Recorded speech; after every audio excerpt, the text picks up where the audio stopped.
afternoon and welcome to the special meeting of the Glendale City Council, called to order at 2:11 p.m.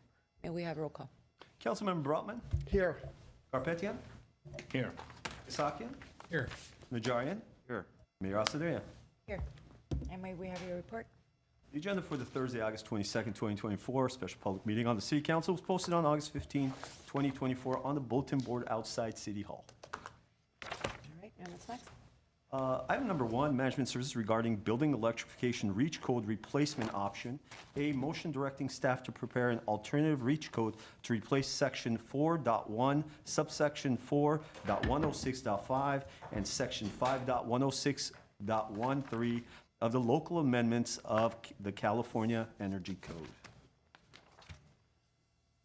Before staff gives a report, we had already gone through this item. I was the one that kind of held up asking for additional information from staff.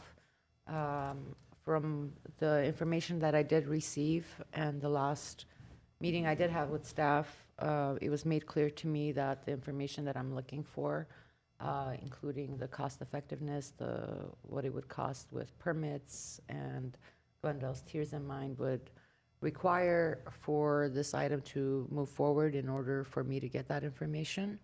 And I would like staff to correct me if I'm wrong. I did also pose a question with respect to the timing for this and the climate action plan. So I don't know if you want to go through the whole presentation again, because we've already done that, but if my colleagues want a presentation, then happy to have that. And then we can go into the questions, and at least the questions that I have plenty. Okay. I don't need it, but if others want it, that's fine. If I may, I wouldn't mind it. Sure. I was going to say, Mayor Sartre and Member City Council, you are not incorrect. This item that we will be presenting on building electrification reach code will contains 3 options, and in order to be able to generate with some degree of accuracy the cost impacts of this reach code, we will need an option selected by council so that staff and the consultant can move forward and prepare those calculations for your consideration. As far as the timing of the cap was concerned, the question you had asked at the last council meeting, and the response was, we can delay it by a certain amount of time. However, there'll be some cost implications, and that will primarily include, and we have to check with the consultant, because they will have to prepare the ordinance, and that will include the time commitment by the consultant and the project manager who will be making the bulk of the presentation, and they will have to figure out as to what impact they will have on their schedule, depending on what other projects they're working on. So if that's council's direction, like I said, it will have some cost implication, perhaps not a large amount, but depending on the consultant's schedule, we'll have to get back to you with that amount. And I know that we had, when we did set up this special meeting, the request was for it to be a study session specifically on the climate adaptation plan. And then I obviously received notification that electrification is also on it due to the fact that it's the same consultant and they're in town. I saw it as it was an item that had already been discussed and that I had specific questions, and I delayed it because I had additional questions for staff, which in the last 2 weeks were not provided in the way, and it's not because of staff, it's just, I guess, the answers that I was seeking are more with the consultant and the cost effectiveness study group. So just want to kind of lay that out because okay. And if I make one additional comment, Mayor Sarkian, you're right. When council requested for a study session, I offered it up to council that because it's the same consultant working on both items, And during that meeting, we did make the presentation, council, with the exception of Council Member Kasakian, who was absent that evening. You received the presentation, you had some questions, and we had some responses for you. But the offer came from me. I didn't hear an objection that we have both of these done together. And this is published as a special meeting. And it is, you can take action on certain items. We're not asking any action on the CAP, climate adaptation plan, but on the building electrification, if you want to move forward with it, this was, like I said, published as a special meeting, and you can take action. Yes.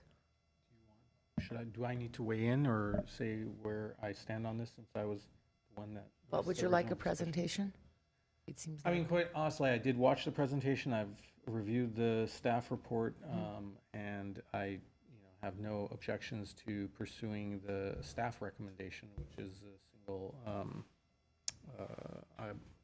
the single source, single margin source energy code amendment. I think it's more fair. It doesn't completely ban the ability of someone from putting gas in, but it achieves the intended goal of minimizing the reliance on a finite fuel source versus one that's renewable and green. And that was going to be my recommendation, but I'm happy to participate in a brief recap of where we are, and if afterwards we need to move forward as a unit on one of the options, I'm happy to do so. Okay, do any of my other colleagues like a presentation? I don't need one. Councilmember Carpenter, Well, would you like I a don't know, refresher? I have several questions. I do too. I mean, I have plenty like to add to that list, so. Presentation, if that's what's in our staff report, no, I don't need a presentation. Do you want to just do a cursory presentation? Yeah, that would be fine. Okay, all right. Mayor, I'd like to also add, I have 2 cards for this item. Okay, let's hear the presentation. And David, if you can kind of do it more like a recap. Sure. Would appreciate that, and then, just so we're saving time. And then we'll take the speakers. Mayor Secretariat, members of City Council again. So the reason we're here today is to ask Council for direction in amending the current building electrification REACH code. As part of the code is currently suspended, due in part to a recent lawsuit regarding City of Berkeley and the California Restaurants Association. Just a quick bit of history. The original REACH code was passed in November 2022. It went into effect January 1, 2023. And as you know, the REACH codes required all new construction to be all electric, plus having PV requirements and EV requirements too. The reason we passed this REACH code is there's a cost-effective approach to decarbonize the built environment and helps developers and building owners reduce emissions. And through eliminating use of the natural gas indoors for stovetops, it does improve health and safety. As you know, again, the reason we're here is because of the recent ruling, California Restaurant Association versus City of Berkeley. The Ninth Circuit said that they struck down the Berkeley Ordinance, and they kept to that. So as a result of that ruling, many jurisdictions with all electric or similar ordinances suspended enforcement. As did the City Council, they suspended enforcement of the all-electric element of the REACH code. And Council did ask staff to look at alternatives, and that's what we're coming with you here today. Alternative approaches that meet the same goals. There's 3 approaches that are provided to City Council, and staff recommend using approach number 3, which is a single margin source energy code. The reason we recommend this approach, it's well established, a number of jurisdictions in California use this approach, and it does offer flexibility. So it does offer a mixed fuel building, so you can utilize and install gas if you want.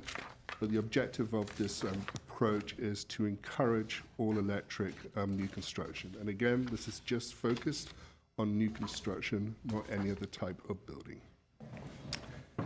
And yeah, and finally, so yes, the reason we're here today is to ask City Council to provide direction so we can go away and develop an alternate reach code that regulates energy performance, that is compliant with the recent ruling, and that provides pathways to compliance for both mixed fuel and all electric buildings. If Council does get direction today, we'll go away, we'll prepare the ordinance, we'll determine the performance margins, and then we can do the analysis on that, and then bring that full analysis back to Council for their consideration.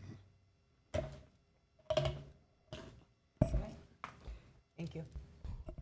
We'll take the speakers and then we'll ask our own questions. Mayor, I have 2 speakers now and 1 caller on the line.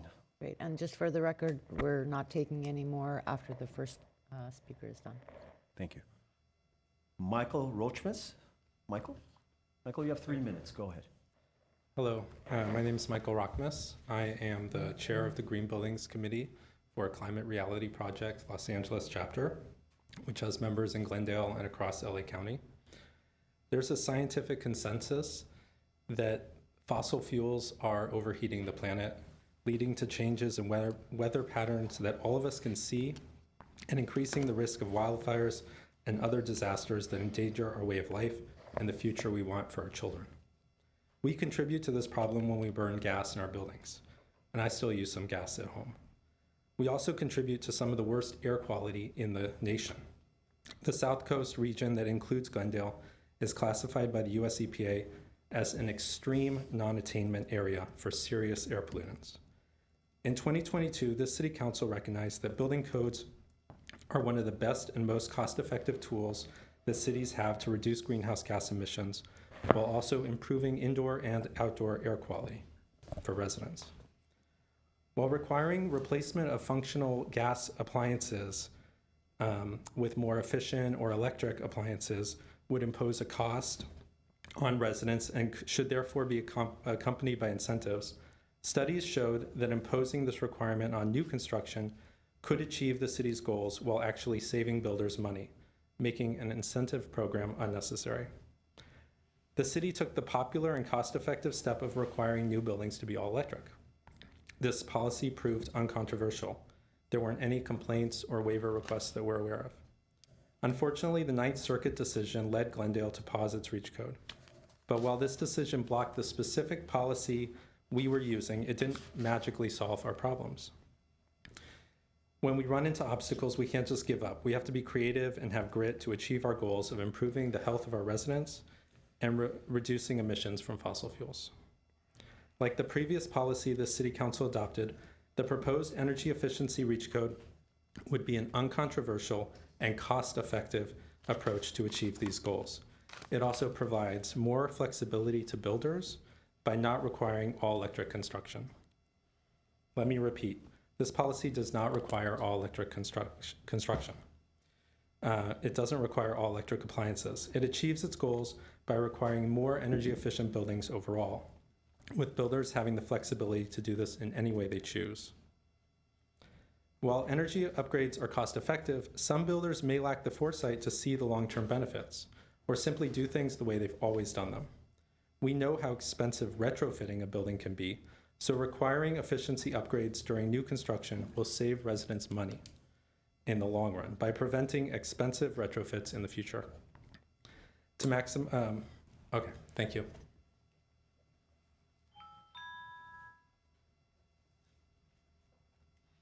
Next is Kate Unger. Thank you very much. Thanks, everybody. And thank you very much for taking this item first. I really appreciate that in the middle of the day. Just a few quick things. Obviously, you already heard from me once. I wanted to point out that the proposed approach is about increasing energy efficiency and reducing energy use, reducing pollution, reducing health impacts, and reducing energy bills. And it doesn't require all electric construction, and it doesn't prohibit grilling or any other cooking methods. One important point is that building a new all-electric home doesn't incur higher costs for installing bigger electric panel or electric wiring than building with gas heating and water heating, because the state code requires the builder to make a new home with gas appliances electric ready. So the same amount of electric capacity has to be installed either way. The last thing is, obviously, please direct staff to pursue an ordinance with this approach, but also please direct them to investigate and propose some reasonable thresholds or definitions to include demolition projects that fall shy of totally new construction, but that are close enough to total demolition that they really should be included. After all, when you're putting in new walls, new electric wiring, new service, new piping, and all of that, that's the most cost-effective time to do energy-efficient upgrades. And that upfront will pay dividends for years in lower energy use and bills. So I believe you'd need to explicitly add that direction to your motion, and please do so. Thank you so much.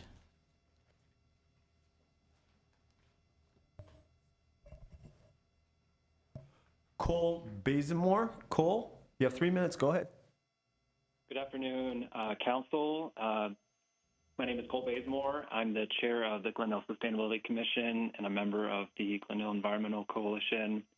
I'm calling in today to, again, voice my support for the building electrification option of a single margin source energy REACH code for various reasons already mentioned by some of the other speakers, but I'll just go through them.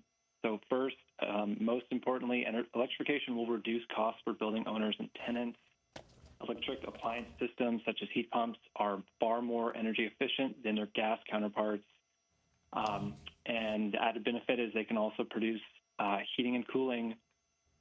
The increased efficiency will lead to less energy consumed and the same level of comfort. So it's a win-win. Second, electrification will reduce maintenance costs for building owners and tenants. Electric systems such as electric heat pumps and water heaters generally have fewer moving parts than their gas system counterparts. This simplicity reduces the likelihood of mechanical failure and the need for frequent repairs. They also typically have a longer lifespan for as long as up to 20 years than compared to 15 years for gas. So there's great savings there. And, the third point I think is pretty important to mention is that there is a lot of funding coming from the Inflation Reduction Act that will be available for not only heat pumps, but also, whole home electrification. So this ordinance will enable the city to take advantage of that. This will be made available by the state this fall through the Home Efficiency Rebates Program and also point of sale home electrification and appliance rebates. So that's something to look forward to. So in conclusion, this is a very forward-thinking approach that offers numerous financial benefits while promoting sustainability. Please support these policies that will facilitate a transition to all electric buildings in our community. Thank you. Mayor, there are no more callers for this. Right, thank you. Which of my colleagues would like to go first with questions? Councilmember Carpentino, would you like to go? Yeah, I can go. Couple of questions for Mr. Jones. Is this alternatives, are there mandates or there encouragements? Because we hear this both words. We're trying to encourage, but on the other hand, this is going to be mandated, right? So if City Council does adopt an ordinance, it would be required for builders and developers to meet the requirements of that ordinance. So it's mandated. It becomes part of the law and our ordinance, and they have to comply with the threshold that we are setting up, basically. Correct. And is this threshold, how much higher than state regulations is this? Because it says it has to be more stringent and more restrictive. How much higher are we from the state mandate? Yeah, thank you for that question, Councilmember Karpetchin. We have yet to determine what those additional performance standards would be, because until we get direction that the City Council wants us to go down this path, once we get that direction, we can go away, do the analysis, identify the performance measures, and then we can bring that back to Council with an analysis of what that would mean for the different building types, because each different building type would have a different performance metrics. So this is why we need this guidance today, so we can go away and do that work. So do you have recommendation, you have number item 3, which is single, what is it called? Single source margin. And I'm sorry if I'm not very ready, because No, no, no. I wasn't planning on being here today, and I didn't know until last Friday that this is going to be an item that is, as an action item, and we had a heavy-duty council meeting, so we got ready for that, and we had only Wednesday. You know, some of us have to go to work every day, so only had 2 hours to prepare for this meeting. So if my notes are all over the place, you have to indulge me, please.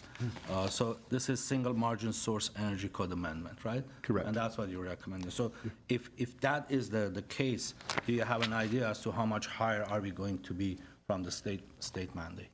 We have received the cost effectiveness studies that have different ranges, but as of yet, we have to determine within those range what is Okay. reasonable and and we will bring that information back to council, full council to look at, to be able to debate and ask questions on that. Okay, and when you, not you, and please, this is not anything towards, I have a very good relationship with you. These are questions to staff in general. When we, as a city, we try to prepare an ordinance that requires, let's say, electrification, right, for new projects, or changing, because to me, we're trying to circumvent the Ninth Circuit Court's decision and come up with another idea to reach the same numbers in general. But let's say either the amendments or the REACH code or the electrification completely, when we calculate this or we try to design a code, do we talk to our other departments like water and power and see what the results of that ordinance will be if all the buildings we have, but based on my calculation, based on Sears project and the other 2 that are on Brand Boulevard, there is one on Brand that's already been approved, and many other projects that are coming. We have about 2,200 give and take units coming online very soon, and we already, not me, I voted against it, but we're changing our land use element to allow 6,000 more units that could be, based on state code, could be 9,000 units. Do we have an idea as to if our water and power infrastructure is ready for it or not? Because I know we had problems with Sears project for the electrification issues. And I know there is very, very little power left on Central. I know our infrastructure is sound, but it's not enough to supply all of these units if we go to this route. So again, thank you for that question, Councilman Karpetyan. So when we developed the original all-electric REACH code, we did that in cooperation with Glendale Water and Power. They were part of the REACH code team developing this, and so we did that on purpose so to understand the capacity of GWP regarding new construction being all-electric. So we did have those conversations with them. If council gives us direction today to go away and look at an alternate approach, again, we'll work with GWP, we'll work with the building official in the development of the ordinance to bring that information back to City Council. Okay, I have comments later, but I don't have that many questions. I may have questions in the, later after I hear from my colleagues. I put my, yeah. No, okay, go ahead. I just want to make sure David clarifies something. So when we set that, that level of energy efficiency that builders will need to attain in Glendale that's higher than the state code, can we set that at any level we want?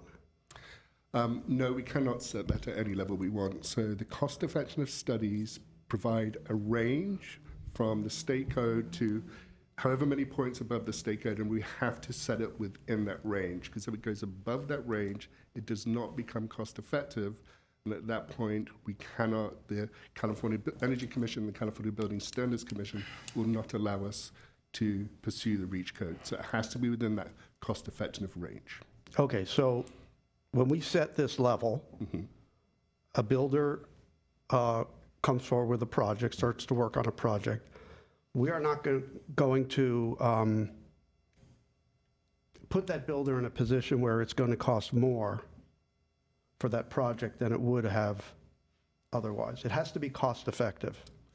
Right, based on the cost effectiveness studies, the approach that we recommend has to be cost effective, yes. So in terms of actual construction of the building, do you want to? Yes, and maybe you could explain, because it is a little kind of not intuitive. You know, why are we making people do this? If it's cost effective, why wouldn't they do it anyway? So maybe you can, Fill that out a little bit. yeah, kind of work on that a little. Yeah. Yeah, thank you. And what David was talking about, so Ryan, please introduce yourself. I'm sorry, I'm Ryan Gardner with Rincon Consultants. I'm our Director of Climate Action and Decarbonization. I've been working with city and city staff for the last several years, both on the original ordinance and on the climate action plan currently. So yes, thank you for the question. So what David was talking about with that cost effectiveness range, the cost effectiveness study takes into account both the upfront costs, but also the operational costs of the building. So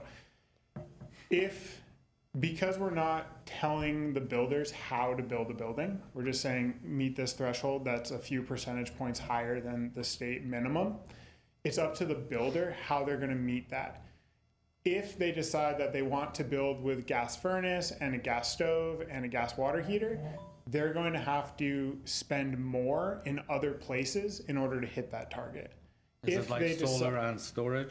Potentially Battery storage? solar, potentially storage, potentially more insulated walls, potentially better windows, or change the amount of glazing, insulation in the roof. There's a lot of options, and under the code, almost every builder follows what we call the performance approach to Title 24, not the prescriptive approach, which is like you shall do X, Y, and Z.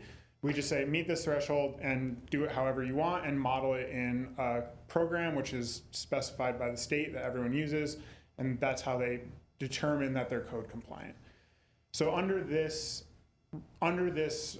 staff recommended ordinance, if a builder decides to use a heat pump HVAC and a heat pump water heater, it will likely cost less to build that building than if they had done it as a standard mixed fuel building.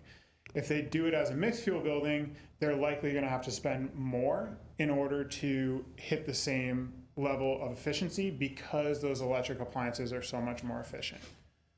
So it's complicated in that it could cost more if they wanted to have certain amenities. Or it could cost less if they want to build it all electric, which is what we're encouraging folks to do because of the long-term cost savings and the benefits to the community and the avoidance of installing new gas infrastructure, which could eventually be a stranded asset that we're not using anymore. Okay, and then just kind of concluding with that, and this will be my last question. I do know that when we've talked to affordable housing developers, they all go all electric anyway because they're very price sensitive. Correct. And they know that that's the cheapest long-term approach because they not only build the building, but many cases they're responsible for the operating costs over time. But why doesn't everybody do it? It's less expensive to build all electric up front. I think two reasons why we don't do that currently. One is a lot of developers are doing just what they had done and what they'd known. And a lot of folks had bad experiences. A few decades ago, all electric building was really popular, but we were using resistance technology, which is not the case anymore. So the technologies available have changed. I think consumer preferences are changing, and these ordinances, when we've done these in other cities, there's sometimes initial pushback from developers until they start doing all electric and they realize that the development timelines are faster, there's no gas infrastructure to install, there's no gas meter. The state has actually just removed the waiver that pays for a lot of the gas infrastructure. So you now have to pay the full price of installing gas. We used to subsidize that with everyone's gas rates. That's gone. So that's another reason we're starting to see developers shift to all electric. It is cheaper upfront. And I think it's just not a super well-known thing, but becoming more well-known and more popular, as you're noting with the affordable housing developers. Okay, thank you. A couple of questions. Councilmember Najarian is next. Oh, sorry. Please, go ahead.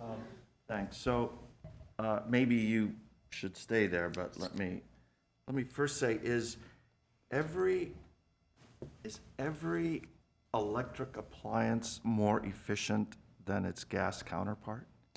No. Okay.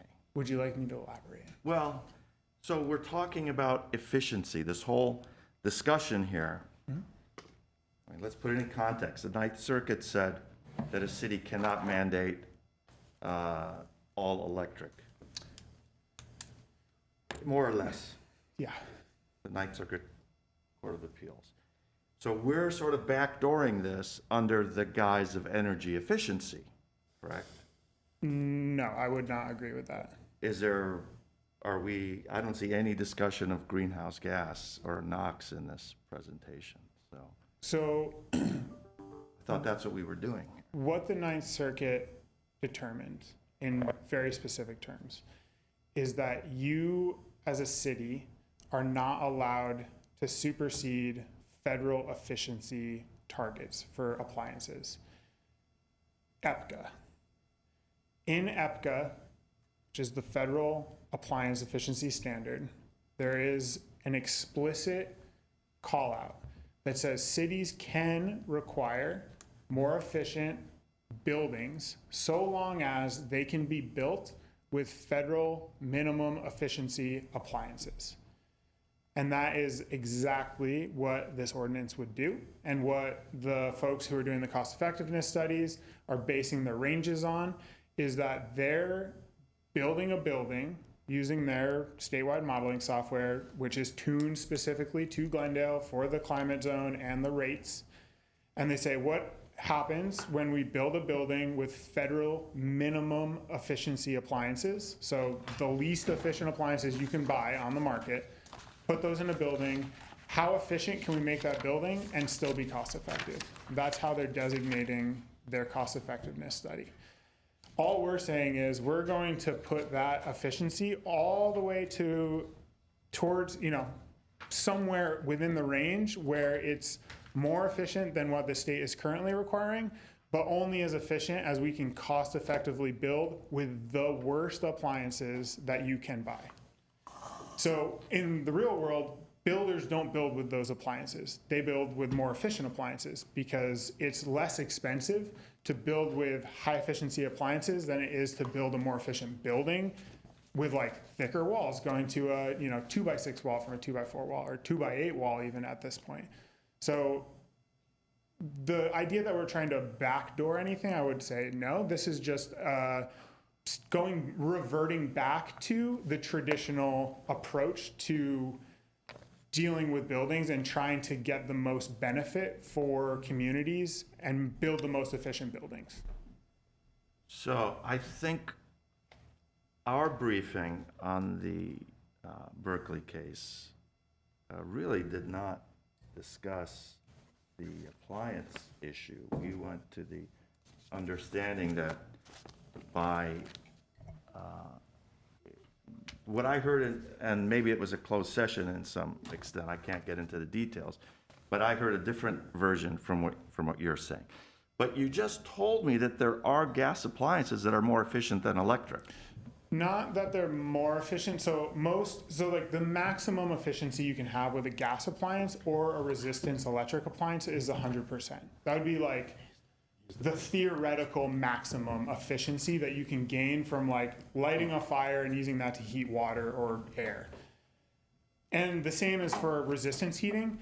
They tend to be about the same, right? Like you can buy a really nice high-end gas water heater that's 98% efficient. And you can get a really nice electric water heater, resistance water heater that's 98% efficient. Beyond that, it gets almost impossible to get more efficient.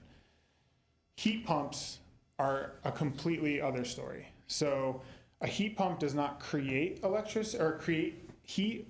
It moves it from ambient air and condenses it using a condensing coil, and then uses that to heat the water or the air. They're 400% efficient. So every kilowatt that you use to heat the water, you get 4 kilowatts worth of heating benefit out of that.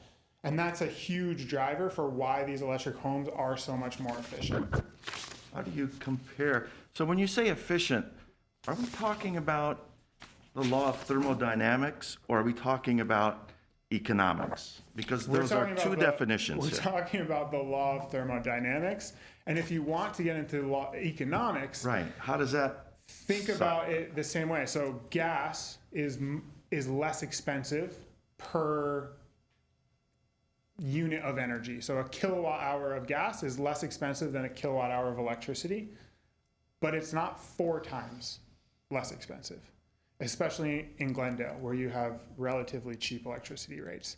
So when you switch from a gas appliance to an electric appliance that is a heat pump, you save money on bill. And when we've done this analysis and again, this is existing buildings, so it's a little bit different and likely worse, but when we've done this analysis in places with similar rates to Glendale, like SMUD territory, about $1,000 a year in savings on energy bills once you electrify a home. okay. So the example you just gave me was on the HVAC. You said where a heat pump is 400% more. HVAC and water heating. Well, the first one you told me is that they could be equally efficient thermodynamically. Resistance electric and gas. Heat pump electric is a separate technology and is 300 to 400 times efficient, where resistance electric and gas are going to be butting up against that high 90s Does at heat pump best. do water? It does. Okay. So let me ask another question, back to the cost effectiveness. So and I'm reading from the report, one of the requirements for California Energy Commission approval of a REACH code is that it be cost effective. To be cost effective, the money saved from the reduced energy costs need to be enough to cover the initial cost within a reasonable period of time. That's page 8 of 155. But then as an example, you're saying you don't have to put electric appliances in your building. The building designer could keep the gas furnace and install a battery storage system. So how does a battery storage system save you money? It saves you money mainly through rate arbitrage, and also because you're generating, every new home in California has to have solar. So now you're generating your own electricity at no cost to you, right? And then storing that electricity throughout the day, so you don't have to buy it from Glendale Water Power. So that would save you money over time. Okay, so that sentence leaves out the fact that you're coupling your battery storage with photovoltaic. You, by law in California, must do that. And rate arbitrage, we don't want to get into that. I mean, we've got our, Store low, sell high is like kind of the Right. idea, but okay. That's all I have for now. Oh, no, I do have one more question. The mayor asked for some information that you provided us. Why isn't that in the report as well? About costs of, maybe you'll get into that, Mayor, but it wasn't provided. I would like And to address I'll let you carry that when it's your turn. Thank you. So I have a set of, can I go first, or? Of course. Okay, go ahead, go ahead. No, it's okay, go ahead. Since we have the gentleman here, Well, I mean, so every house that's being built today has to have solar? Correct. Or it has to be solar ready? no, it has to have solar installed. Okay, and do they have to have battery as well? They do not, but I believe it's in the prescriptive requirement again, so Right, but they they- need to build efficiently enough to offset not having the battery. So the way that it becomes cost effective is if they install gas, they install larger solar system with more battery storages and everything. What happens with the days that are, is it built in this calculation, days that are not sunny, it's raining, it's. Yes, of it's- course. It's because these, there's always something that is the popular item that everybody pushes. Like at one point it was the fluorescent lights. And every house had to have the first switch in your kitchen and your restrooms or bathrooms had to be fluorescent lights. And now they are the evil lights that they're polluting the air. Then it came CNG, and it was the saving of the human race. Now we hear that CNG is the worst thing, we have to put it aside and move forward with something else. it's all of this costs, I think we're getting too much into the detail as to what appliance, and I've been around for a long time, and when I went to buy an appliance, I never looked at and see, is it you use two phrases, forced whatever, and which one is the highest. I bought high efficiency, but because it said so on the thing, I never went through the chart and see which one I like the model better, the look of it better. It's not that. And this solar system, how does it work with 100 unit, 200 units projects? Plus, one last question on this, and then would this ordinance affect the apartment buildings that are being completely remodeled and they're upgrading their electric system and power system? This would affect them as well? This ordinance would be just for new construction.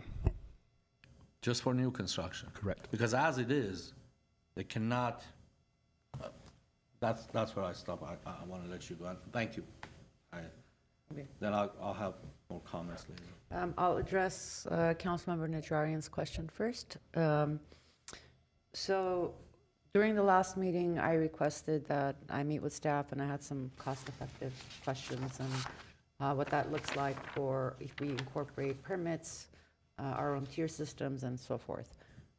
Staff provided me one set of numbers, and then they provided me a second set of numbers. But what's missing in the email that everybody got, and I will tell you that I was kind of upset that that email got forwarded on the way it did, because it left out context from staff during the meeting, which included our community development director clearly stated that they are not equipped to be the ones to provide that information. That would need to be something that's also done through the consultant, as well as looking at the cost-effective study itself, and incorporate GWP and Public Works in that. And so it was just a overarching, some sort of like throwing numbers, but noting that they are not, it is not the full picture, and they are not the people that would be able to provide that, which has brought me to this point of, okay, well, what I was trying to accomplish through that initially was to be able to get those answers in order for me to make an educated decision whether or not I wanted to move forward. It has since then been made clear that unless I pose these questions as part of the report that comes back, I'm never going to have those answers. So that is why it was not included, okay? And I would advise that moving forward, if we are, when we are, because I was the one that's told staff, make sure that the information is passed on to my council colleagues, that when we do pass it on, to also include context, if there was additional context during the meeting that that was provided, that was not in an email that was shared. So start there. So I'm going to go through things that, first set of questions, and then things that I want back as part of the report. And this is me saying that unless I have this information, I'm not going to support this moving forward. Okay? All right. So number one question is, as I see it, there are three categories: single family, multifamily, and then commercial. Okay?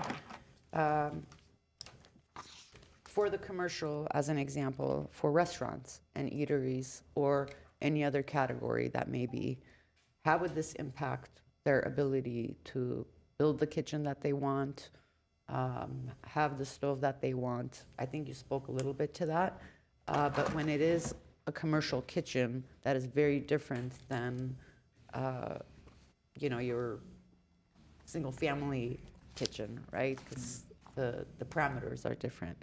And if it doesn't, if there are restrictions, I want the report to note what those restrictions are for, and again, I know I'm mentioning restaurants and eateries, but if there are other categories, then I'm putting the responsibility on you to let me know what other categories would be impacted. The reason I ask this is because if there's a potential that we do exemptions for certain categories, that's what I'm looking for. Is that clear?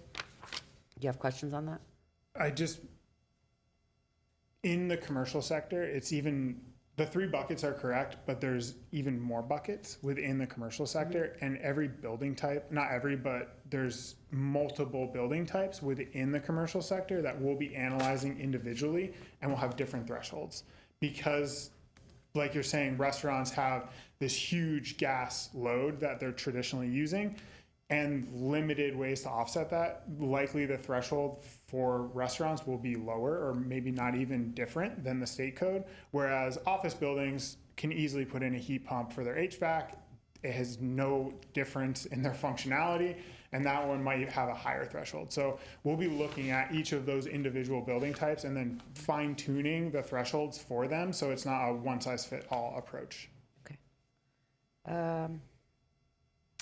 The cost effectiveness study, as it was explained by our staff, it takes our electricity rates, right? It does.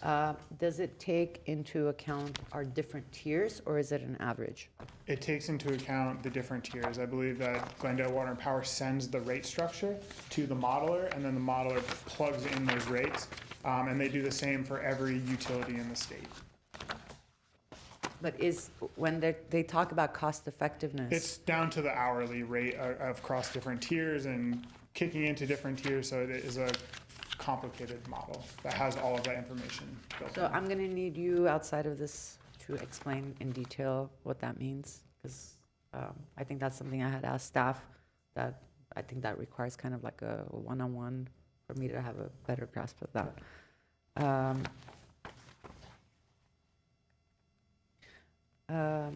The upfront cost versus long-term savings. Mhm. I recognize that we're talking about new buildings only right now. I'm looking at what the cost difference would be if you left out the long-term savings. Is that doable?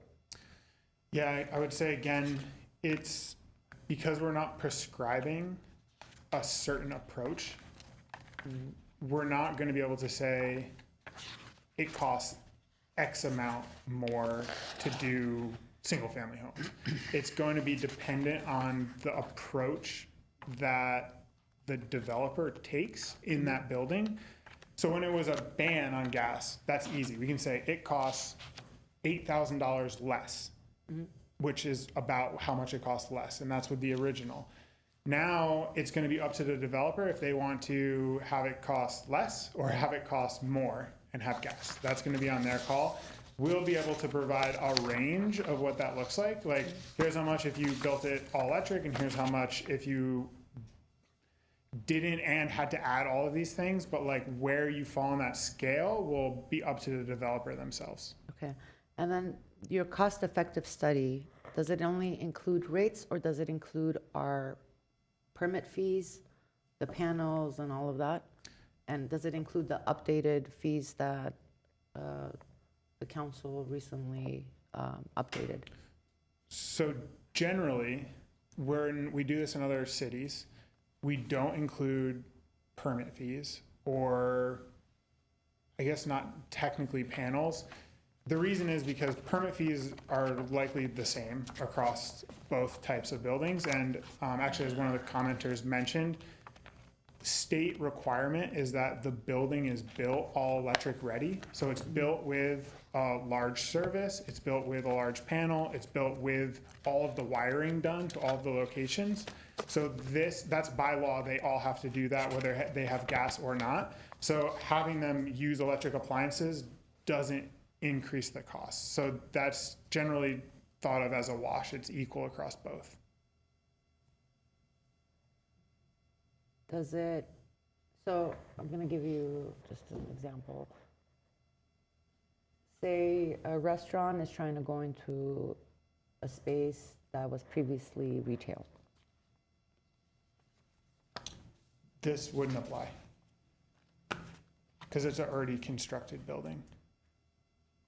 So it's not a matter of a new business coming in, it has to be a new building itself. Correct. Built from the ground up, like there's nothing there. And I think the the only way that this would apply to an existing building is if someone were demolishing some percentage, and most cities set that at about 50%. So, Well, say, right now, we're talking about new buildings only. We're not talking about, We're not talking about, just 100% new building. new buildings. you just freaked me out. I don't want to freak you out. Okay. All right. Okay. Just new construction, 100% new construction.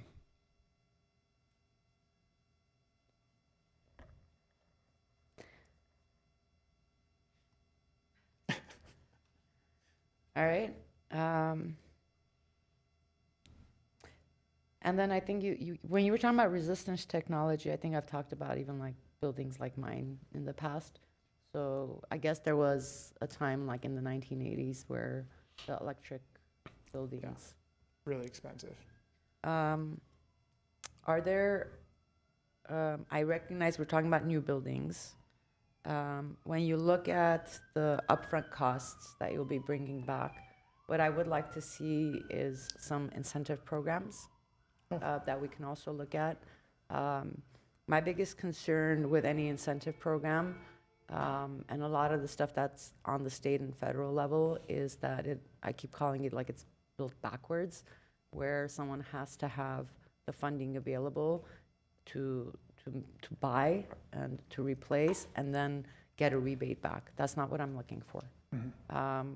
I'm also looking for incentive programs that we could, like, it's instant, right? And so it does allow for individuals that don't have the capital to make that investment still be able to switch over, but also how we can help create a system where there's assistance in navigating that, taking into account the large constituency group that we have that has language barriers. And I think just that applies to like working class families. And I'll be the first one to say, like, anytime someone mentions permit or anything that I have to do, like, it's not my, I'd rather just find somebody that would be able to do it. Okay, so I will say, just to clarify again, there's likely not going to be incentive programs for new construction because I'm not looking for not what's out there. I'm looking for, are there ways that we can create incentive programs as a city? And I actually spoke to this when we were talking about the ban on gas leaf blowers. And I know I was the lone council member that voted against it because I don't believe that you put forth policies without helping that industry move into that direction. So, so I think those are the things that I'll be looking for in the report that comes back. And again, I'm noting to staff that if I don't have those answers, I'm not going to be supportive of this. Okay, so I'm leaving it up to you to show me in real time what that looks like. And I am interested in, I think one of the issues that I had even with this report is I don't see it as a report that should have just come out of sustainability, but it should have really incorporated our building safety and Glendale Water and Power.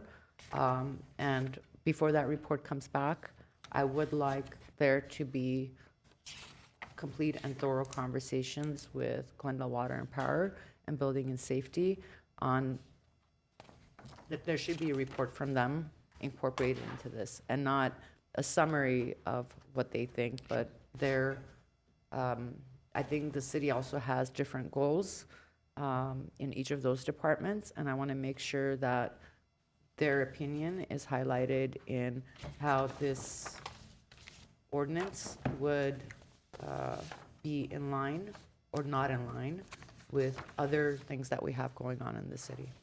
Okay? Okay. All right. Council, yes, Councilman Rocket, yeah. So, as you mentioned, the state has a mandate already in place, state law, that if you build I'm just gonna talk about single-family house, you have to have all electric ready, am I correct? Correct. So in order to have all electric ready, and plus, basically on the calculations that they provided, one item was missed out, as far as the cost of the things was the HVAC unit, the one that I have. They have the stove, dryer, water heater and everything, but HVAC unit was, the heat pump for that was not part of the calculation or cost difference that the mayor was looking for.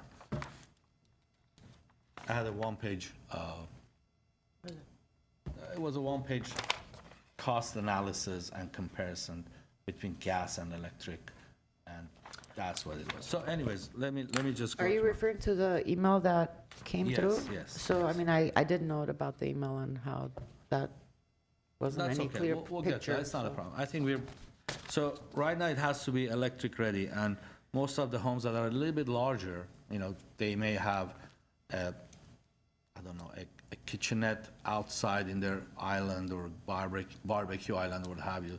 So they may have 2 stoves, they may have 2 dishwashers there. So most of them, and if you want to have an EV charger, 1 or 2, then you fall under 400 amps, basically. You can't do it physically less than that. But with this code change, if they have everything electric ready, but they choose to go to some gas appliances, then they have to do more on their solar system, on their battery storage system, and many other things that is going to increase the cost of that construction. I want to be very clear that, yes, the state mandates, and that's what I'm saying, if we have a state code today, why are we even going over the whole, threshold and study how much more we can go? What are we trying to achieve? Is it to lower the greenhouse gas emissions in Glendale?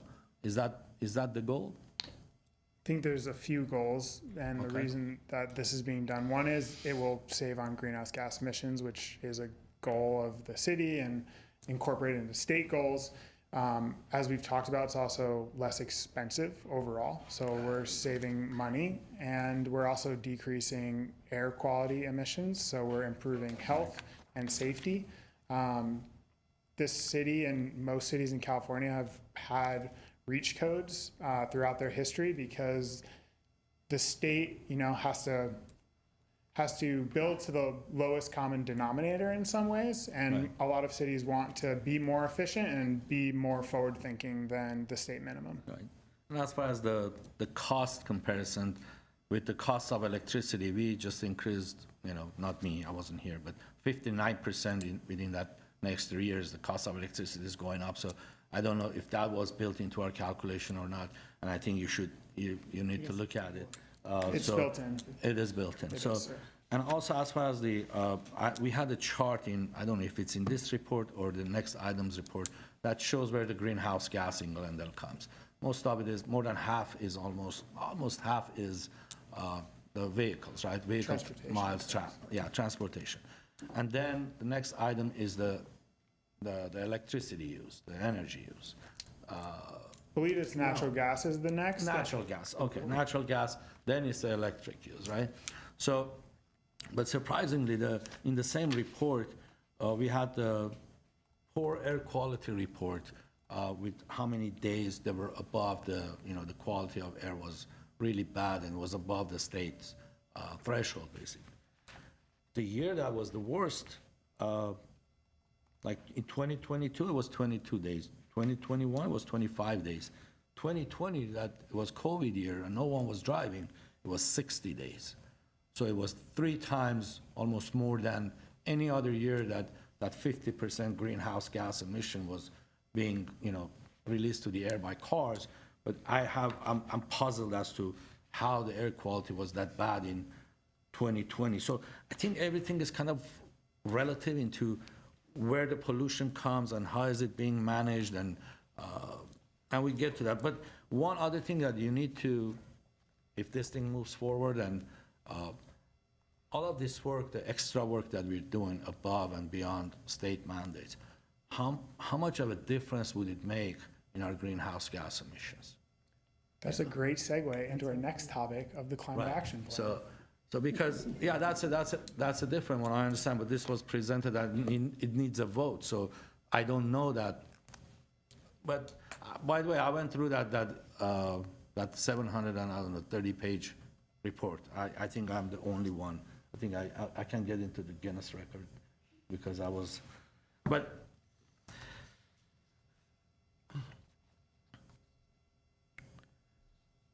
anyways, let's move on.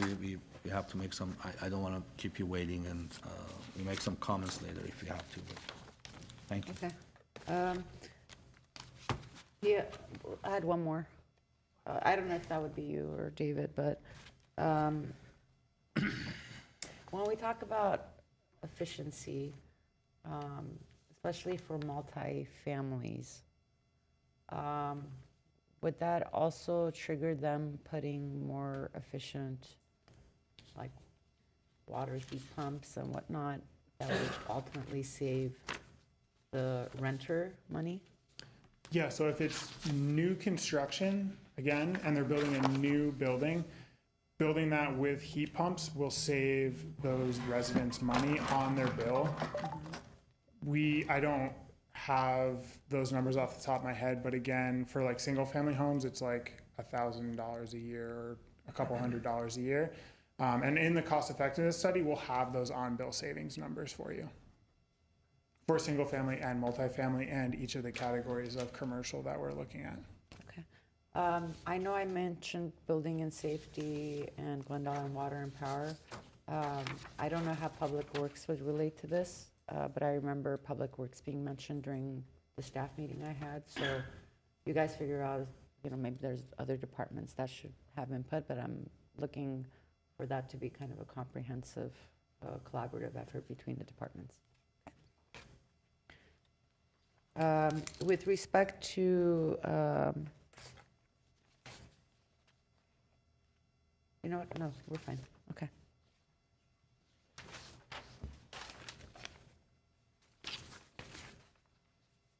All right.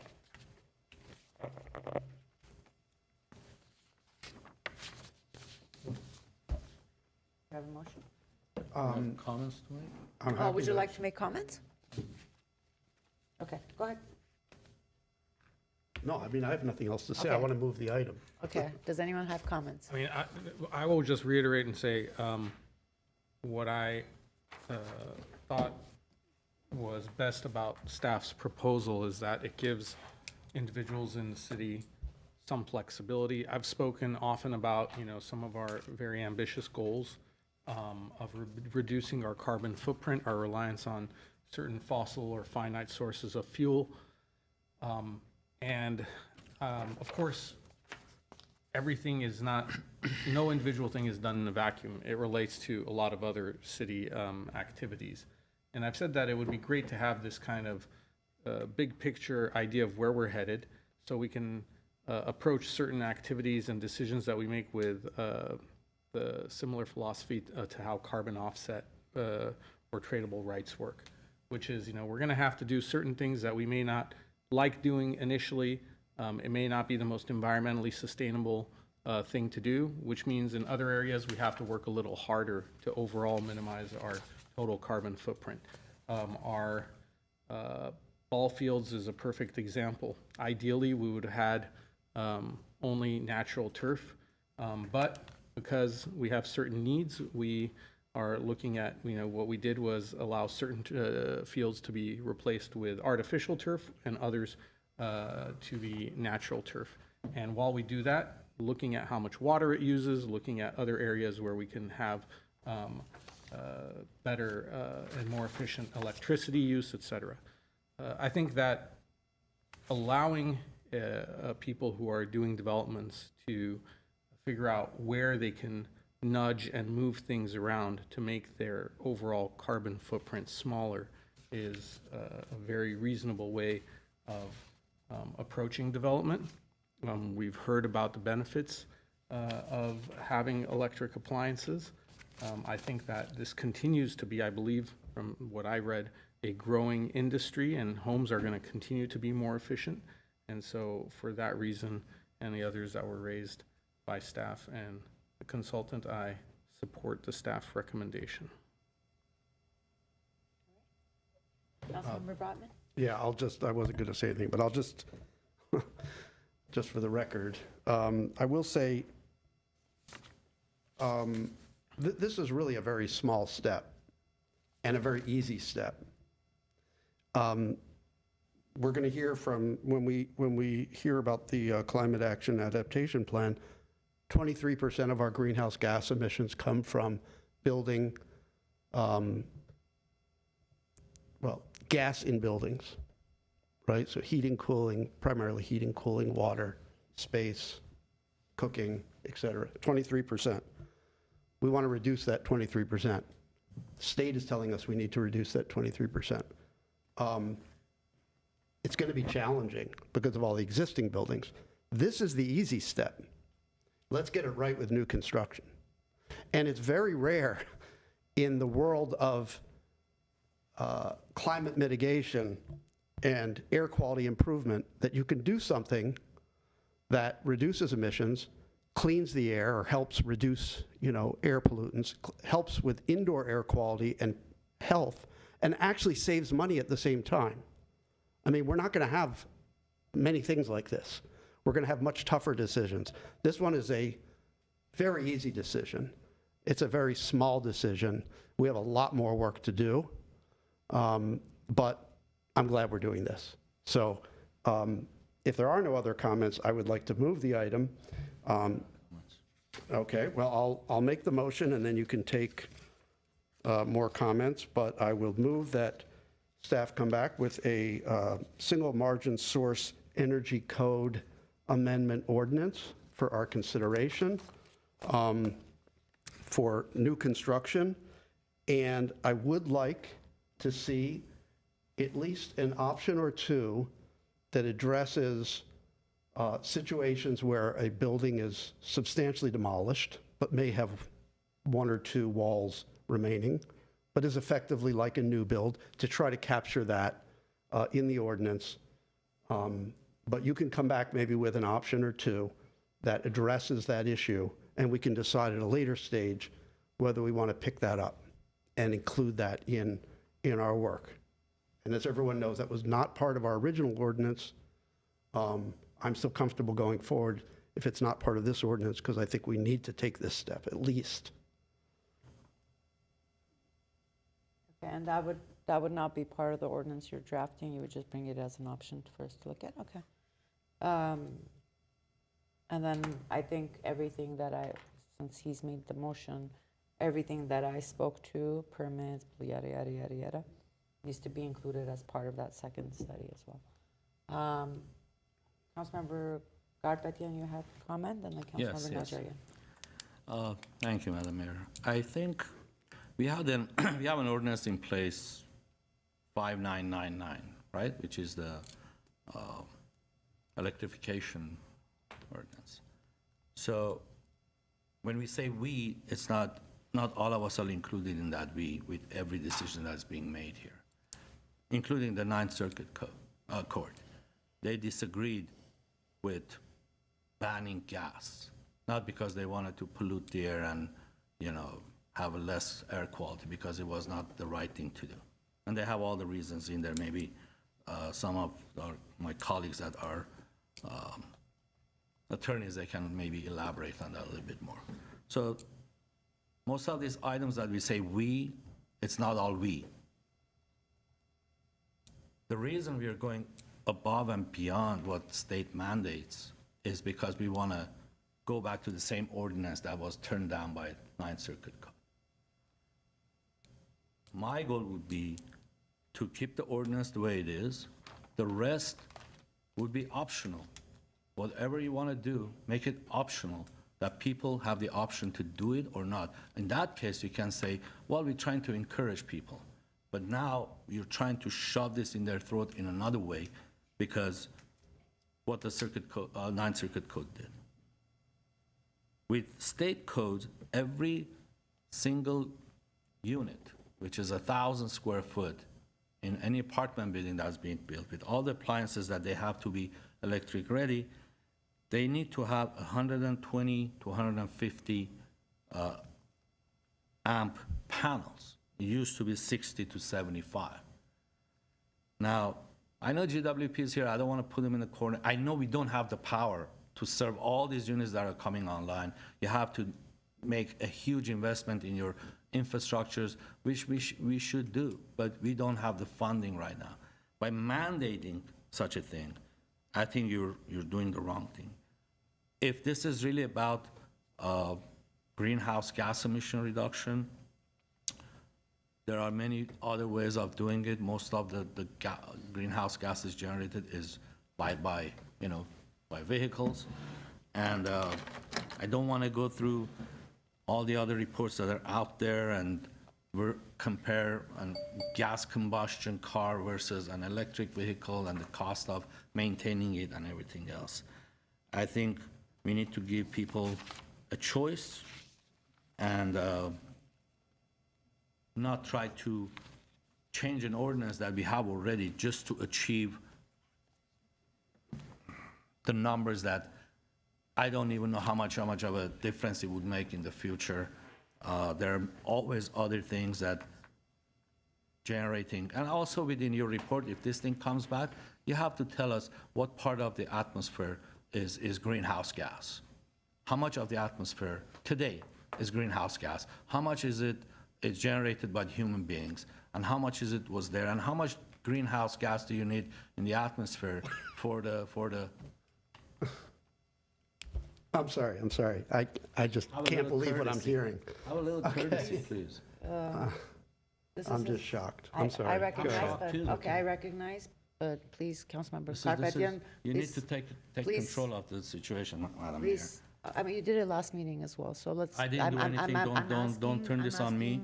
I'm When asking people for, speak, I'm quiet, I I'm quietly listen. asking for everybody, Anyways, this is your chance to speak, so I'm sorry that you were interrupted. right. So bring a comprehensive report, if you will. So we will understand the role of Glendale in greenhouse gas, the reduction of emissions, how much this extra that we're going over is going to help the city. How much reductions are we going to have? And how long would it take to get to that number? With that, I'm not in favor. My preference will be to keep the ordinance that we have, and rest of the results that's coming back to be optional.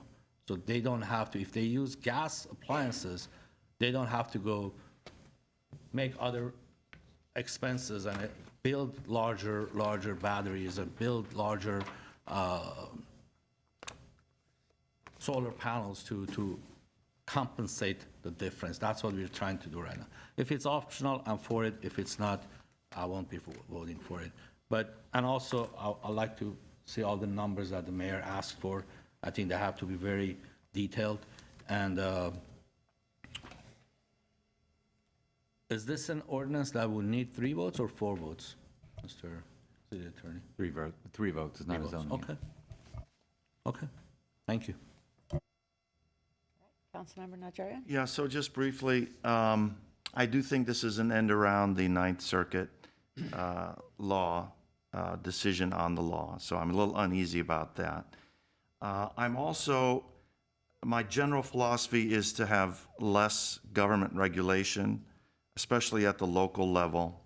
And if everything that my colleagues, plural, say, and our consultant and Mr. Jones, and assuming that we are still rational thinkers and builders are rational thinkers, and you're going to save all this money if you all go to electric, there's no need then for this ordinance, because every builder wants to save money.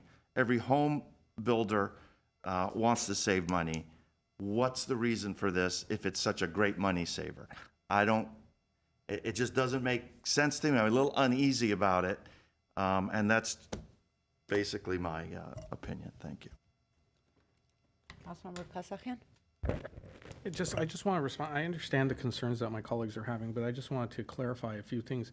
The issue with the Berkeley case is more related to state and local jurisdictional areas of where something could preempt a federal law, not necessarily specifically preventing local jurisdictions from doing things that would help set standards for minimized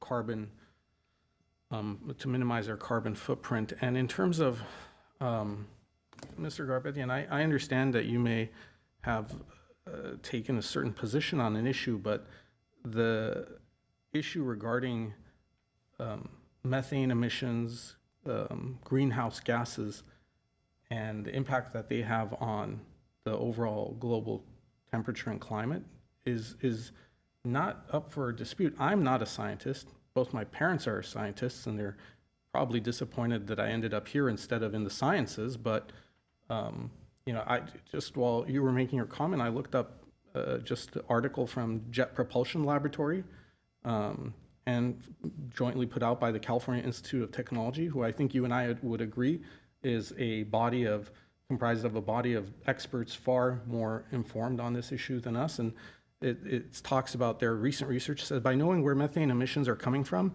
and says operators of landfills, agricultural sites, oil and gas facilities, and other methane producers have an opportunity to address them.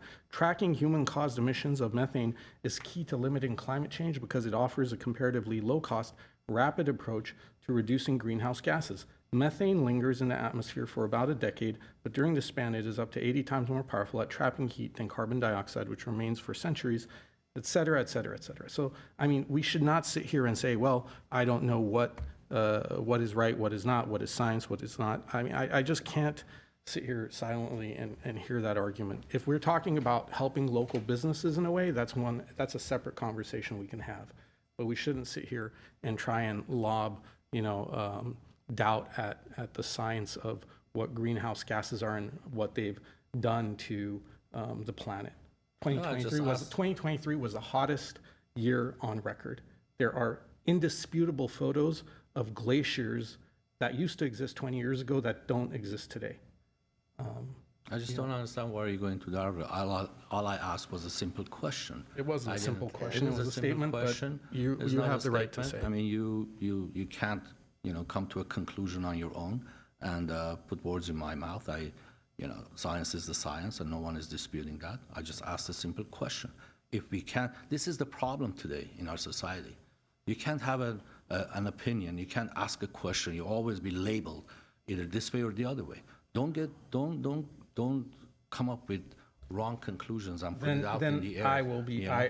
if that is the impression you received from my comments, I apologize to you if that's how you feel, but I'm also happy to send you the articles and Well, the information I would for you to appreciate read that too. and for you to be informed, since you're the only one who apparently reads information, and you insinuated that none of us do either. I didn't say none of you say another conclusion, but I would appreciate that if you send me any information about anything that you feel it's important. But please, let's not start this. You know, we all have to have this. Again, this is the problem. And you can't ask a question. You ask one question, then all of a sudden it's a much bigger global issue. That's not what I was going. Where I was going. So please, let's not. Councilmember Kasakian, were you done with your comments? I am done. Thank you. Just a correction, Madam Mayor, if I might. So we're not talking about methane. We're talking about carbon dioxide and nitrous oxides in this project. I don't think methane is a component. Of course it is. And methane, Of course No. it is. Natural Methane? gas is methane. They're one and the same thing. but it's being burned. So if I mean, it's burned being completely, burned. It turns into carbon dioxide, but it's also leaked We're along not the way. releasing methane at- into the. Yeah, well, so Okay, I know what the you're natural gas system does leak It at does. a rate of, you know, probably 6-8%, and that is one of the largest drivers of climate change currently. Okay, well, we're not talking about leakage here. We're talking about the fumes that would be created by burning your hot water heater, et cetera. So that's my only point at this point. Okay, that's a fair point. All right. I'm going to address a couple of comments that were made, saying that we're trying to circumvent and do something else. This is not the same ordinance we had. I think it allows for us to take a look.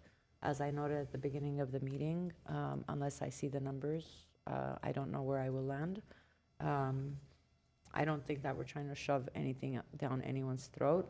And the reason that I asked for building and safety, GWP, and any of the other departments is one of my priorities has always been to ensure that we are creating and streamlining services and allowing a system that makes it easier for our residents and small businesses to navigate.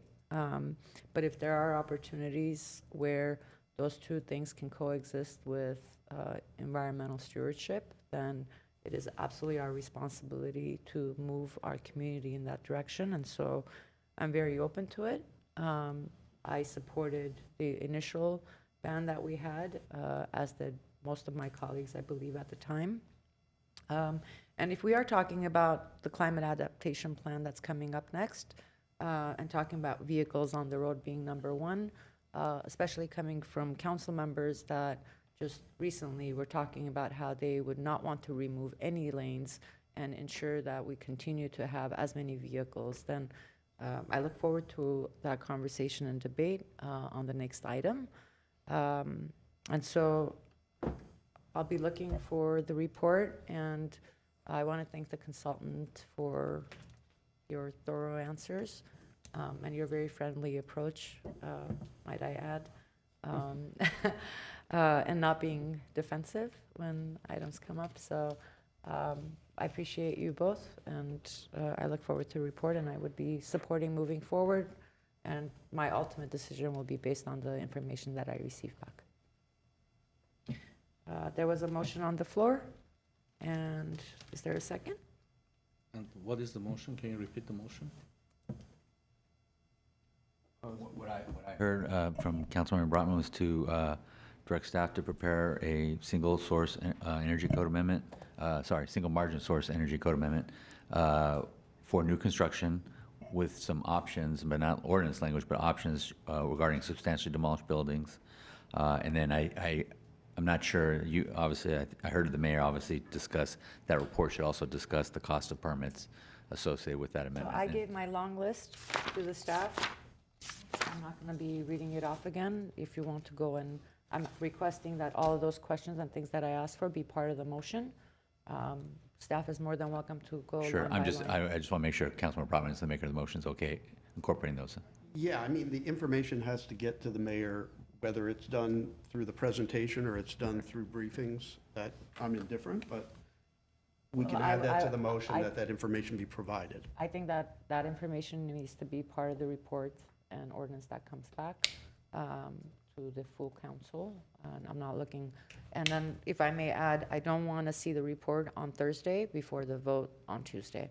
So similar to how we do it, where I know the reports are due several weeks before, I want to have an opportunity to look at it before and not go back and forth before it's brought to the council. So this is if, when it comes back and if it passes, it will become basically law. It's part of our ordinance and they have to comply. It's not, it's kind of mandatory, but not optional, the changes that is coming back. The single margin source energy code amendment. I don't know where I'm going to land. No, I Councilmember. understand, but when they bring it back, that ordinance will say, I know you haven't Okay. made a decision yet, but I just want a clarification that it's not, it won't be optional, it will be part of the ordinance, part of the code, that they have to comply with that calculation, whatever that number is. We will bring the ordinance back for city council to discuss those things, but yes, when we do bring the ordinance back, if at that time it is acceptable to all the city council members and the ordinance goes into effect, that ordinance will become mandatory, correct? Yeah, okay, thank you. I'll second it. All right, roll call. Councilmember Brotman, Yes. Garpetian, No, Kasakian, Yes. Najarian, Abstain. and Mayor Asadrian. Yes. Next item? Next item is number 2, management services regarding climate action and adaptation plan draft measures and actions. Before we move forward, Councilmember Garpetian noted he wants to be excused from the meeting. I apologize, I have some work emergency that I have to attend, but this is coming back to council, right? later? Well, we're not making any, we're not giving any direction. we're making Directions, okay. decisions. This is just a presentation, okay? Study session, basically. Right, and I, provided that you had been the one to request a study session Yeah, on but- this, if you would like to just have that done separately with staff after this. No, I'll because- be watching the tape for sure, and I will get briefings on it, but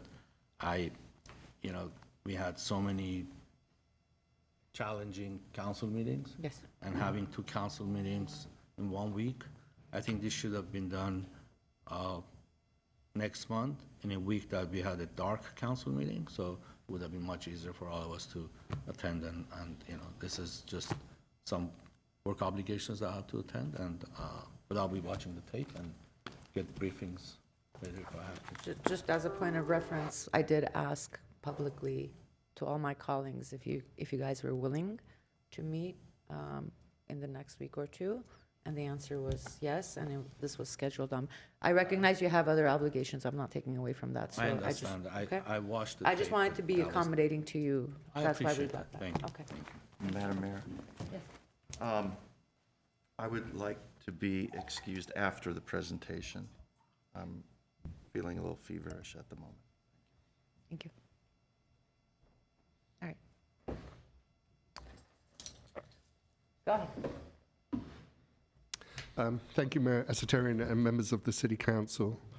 So after many months of outreach, research, and planning, we are excited to present the City of Glendale's draft climate action plan to the City Council. Approximately 180 cities and 21 counties in California have climate action plans.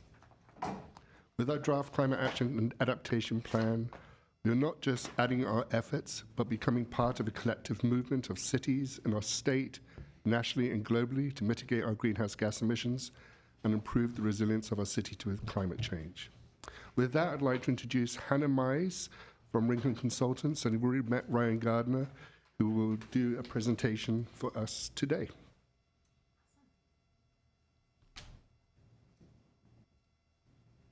All right. Thank you very much for having us today. I'm excited to run through this and answer questions as they come up. So please, let us know what you'd like to discuss further. Again, my name is Hannah Mize, and I'm with Rincon Consultants. I'm the project manager for this project, and we've been working on this for about 2 years now. It's been a really exciting project of kind of a coalesce of all of the outreach and engagement that's been done, and we'll talk a little bit about that as we walk through the slides here. Before we get too far into it, we want to set the stage about what a climate action and adaptation plan is and what that means for the city. So today, we're really framing this in the idea that this plan it's a framework for community health and environmental health. It's a roadmap that helps us increase our community resilience to things like extreme weather, heat waves, and wildfires. We know we've experienced those more and more significantly each year. It also helps improve air quality while reducing greenhouse gas emissions, and it's a plan that reflects the diverse voices of our community. We're going to run through a little bit of the outreach later, but here's some photos on the slide where we had pop-up events and had folks come out and identify initiatives that they're interested in, and then we talked through hurdles so they could help them identify solutions to pull into the plan and really make this an implementable document for the community. Why are we developing a climate action and adaptation plan, or a CAP? We're developing this for a few reasons. Really, again, to protect human health and environmental health. We all understand the value of that, our families, the places we live and work and play. Keeping those safe and comfortable and clean for the areas in our future is really, really crucial to this. It also provides additional health and safety benefits. This plan is being developed in tandem with the safety elements, so there's a lot of opportunity to identify solutions that benefit both sides of the coin there, and it builds this resilient community. So we understand that the climate is changing. How will that look, and how do we start to really adapt to this new world that we're living in? This plan will help us get there. In tandem with all of those things that are intrinsic to us, it also aligns with the state goals. There's a handful of state goals that it aligns with. One of them, SB 32, a goal to reduce emissions 40% below 1990 levels by 2030. AB 1279 to reduce emissions to net neutrality by 2045, SB 100 for reducing emissions associated with electricity, and then SB 1383, among many others. SB 1383 is around waste and organics, and really kind of this whole picture of how the systems work together, and this plan really emphasizes the importance of how that comes into play. We understand that this is important for a lot of reasons. There are a ton of risks here with climate change, and there's frankly a lot at stake. I think that we all recognize that in a lot of different ways. We see it on the news, we see images come through, and just, you know, all are experiencing it. I know it's been warmer than it's been in a lot of years. So how do we start to address these things? In the last 10 years, an insurance State of California insurance study identified, this is up to 2022, the most recent information that's available. So 2023, 2024 has not yet been released. But what we're showing is thousands and thousands of hospitalizations and emergency visits, outpatient visits. These are our friends, our family, ourselves kind of going through these things. People have also died. This specific slide is to extreme heat. One of the things that impacts this city the most, understanding that there's of course other impacts, but extreme heat is one of the things that we're going to be really navigating and helping our, I would say, our most disadvantaged or most kind of unprepared folks really get prepared for. And that's going to be helping, you know, outdoor workers, the youth, older adults, making sure that they have the resources that they need. And that was built into this plan, so it's all really succinct. In addition to that, there's also a really large economic impact. We all know how valuable that is and what, you know, a dollar and cent can mean to us. And these days, more and more, in that same time frame 2013 to 2022, there was $7.7 billion lost in California, and that was due to lost wages and productivity. There was agriculture and manufacturer disruptions, power outages, infrastructure damage, and more.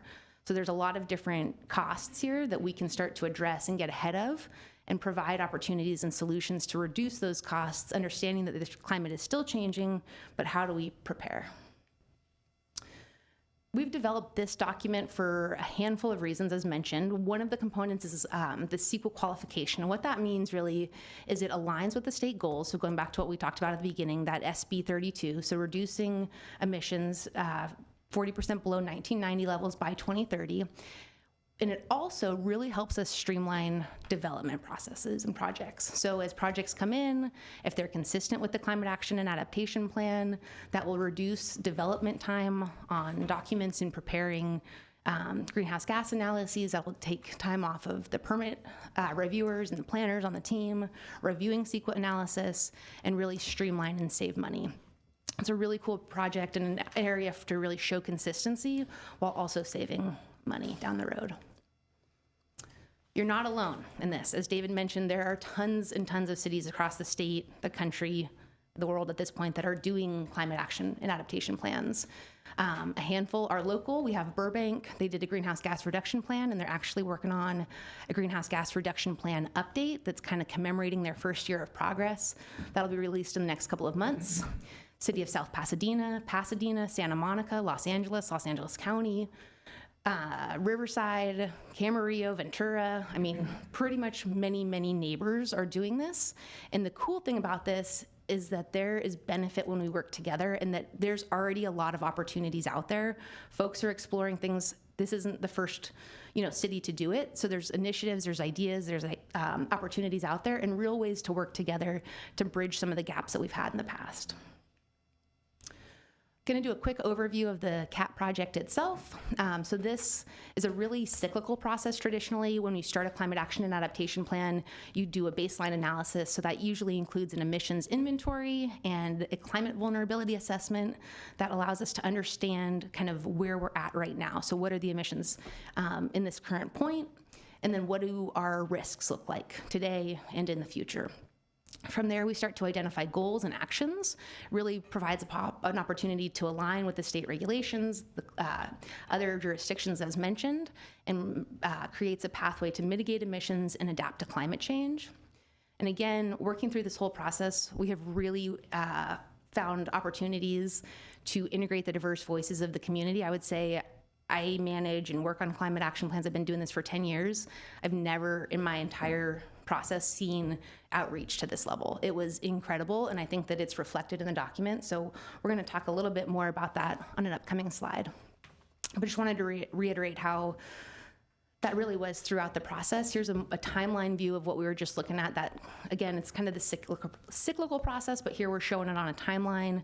We're doing the baseline. We're establishing an engagement framework, which essentially provides a mechanism of how we are going to reach the community, and that's built in a really adaptively managed way with the goal to identify if there's, areas where we can reach more people, reach different people, reach new people.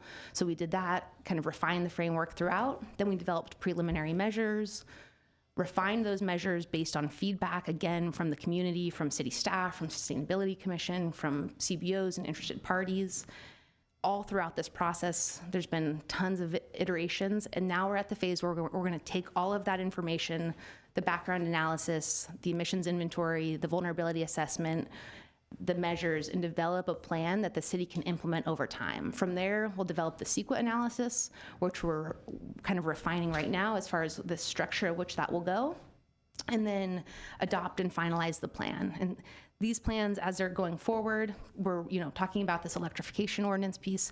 There's already a lot that the city's doing in play. So that is not reflected here, that there's much work already going on in the background about all this as well.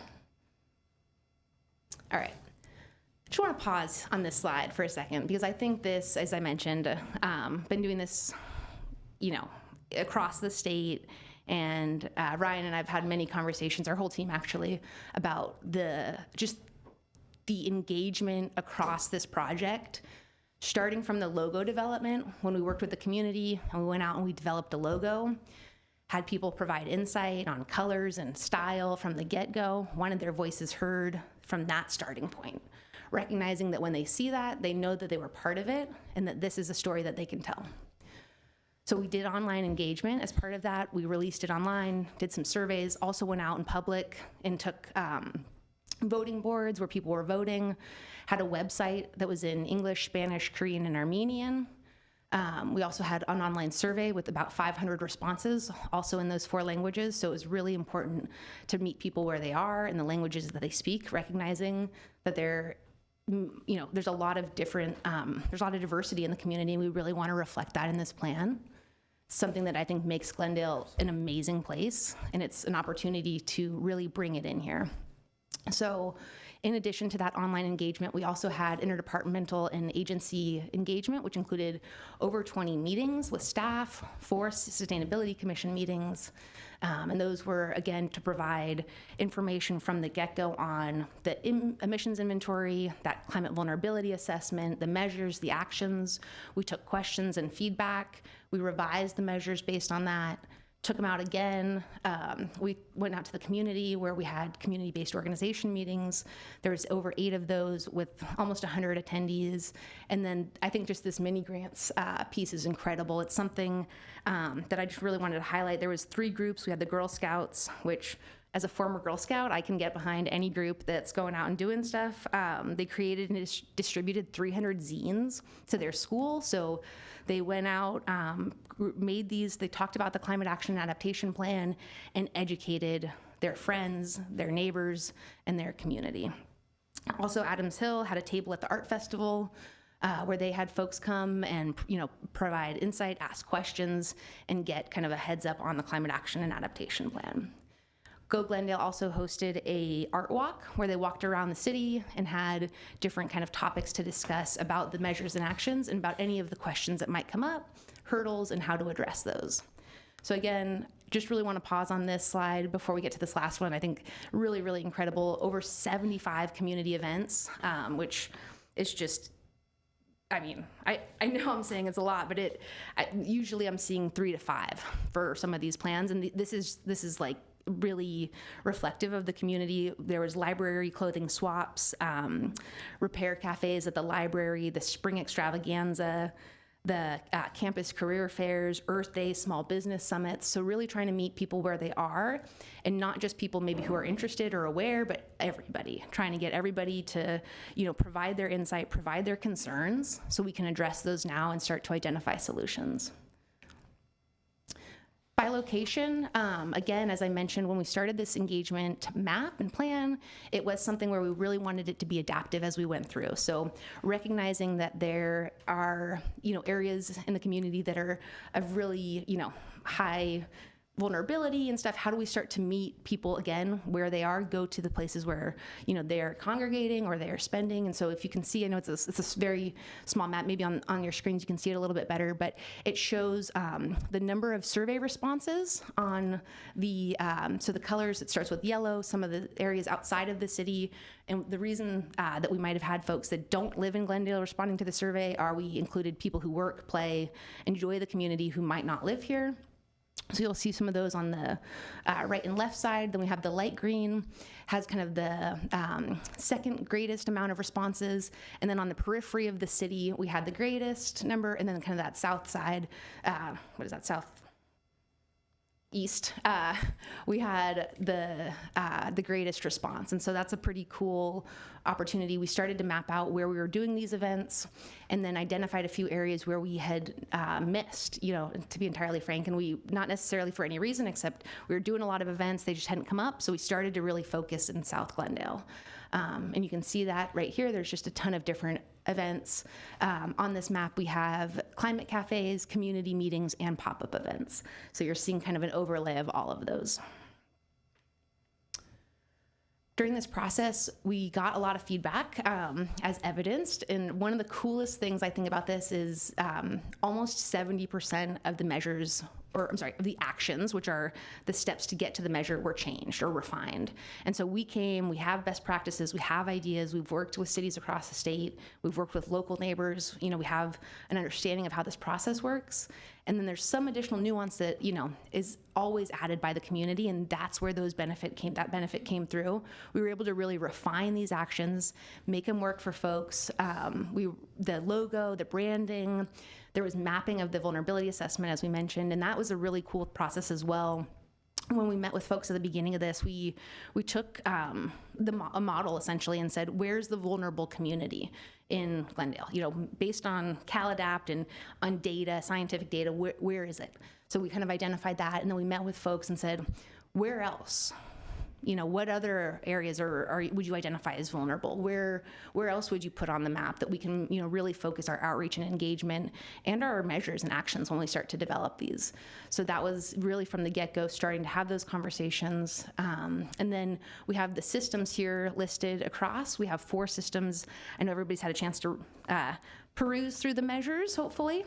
So we have building systems, mobility, social and ecosystems, and generally, people were pretty supportive. I think once we identified the hurdles that people were, identifying or feeling that there might be, they're unsure, that lack of education or knowledge of what it's even out there, where to start, where to get the information, compiled all of that really clearly on the website. So it's been just a really cool process of getting all of the feedback into a place that I think is really in alignment with the city.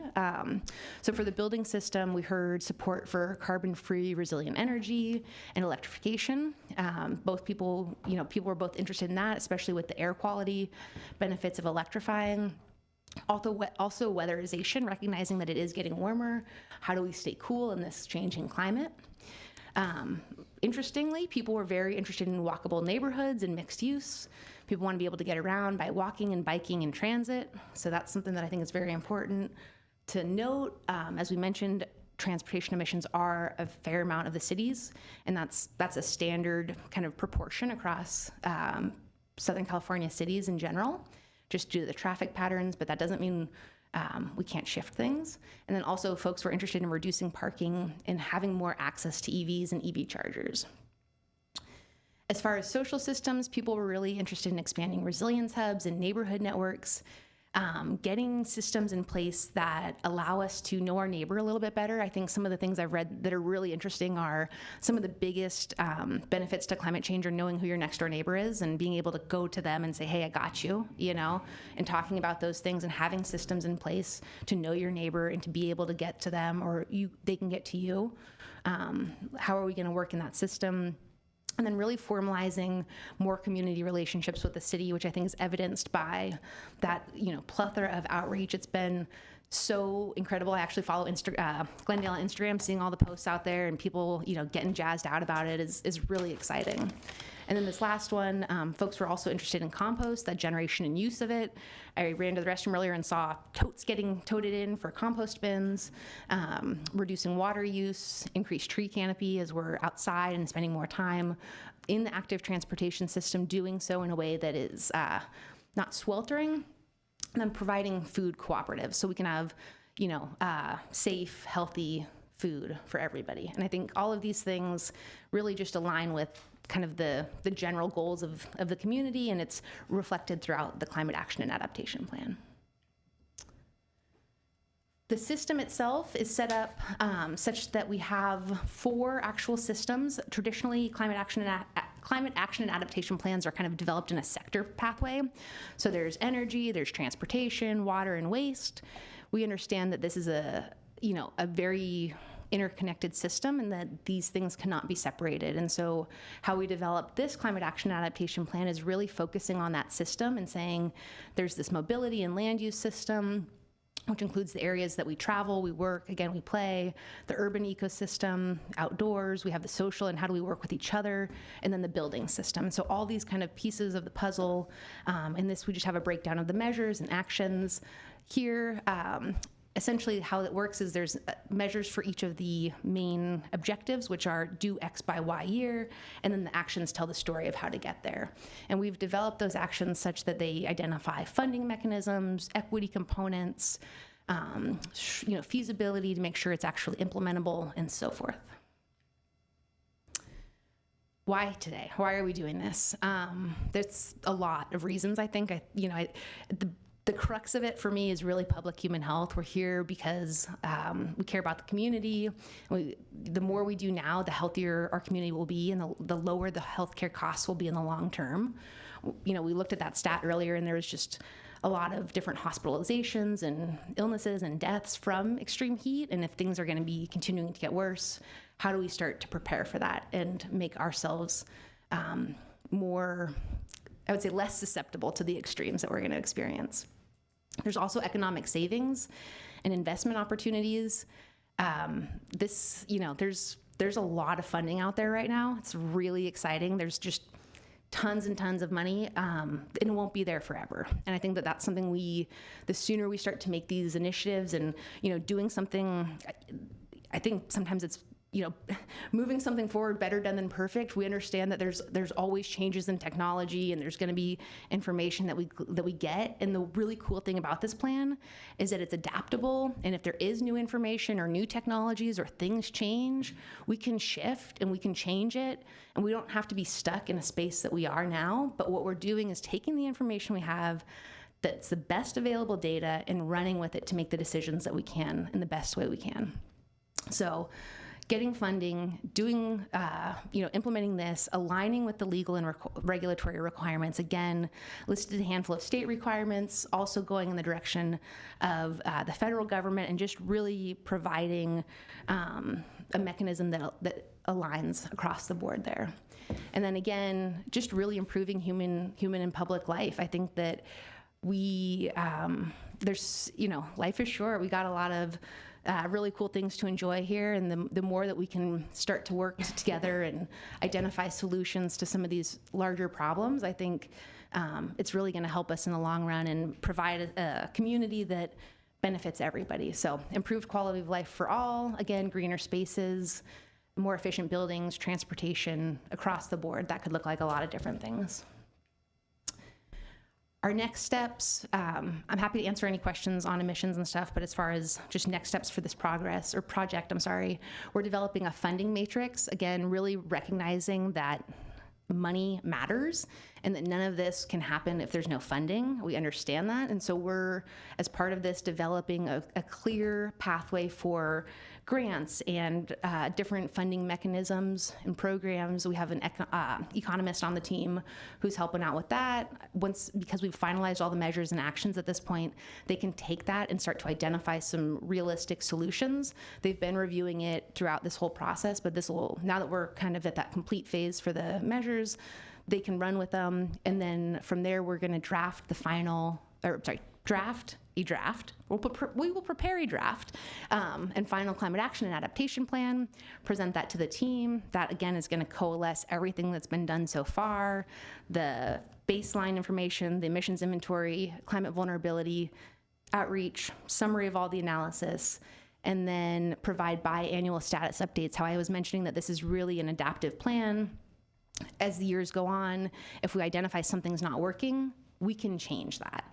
There's total flexibility. If we identify something's working great, we can put more funding towards that. So there's a lot of opportunity, and then we'll run through all the data, put that on a CapDash dashboard, which is essentially a public-facing dashboard, so the community can track and monitor as well and be up to speed, informed on the progress, and in a really visual and succinct way. So really just trying to provide that transparent mechanism and show the hard work that the city's doing in one place.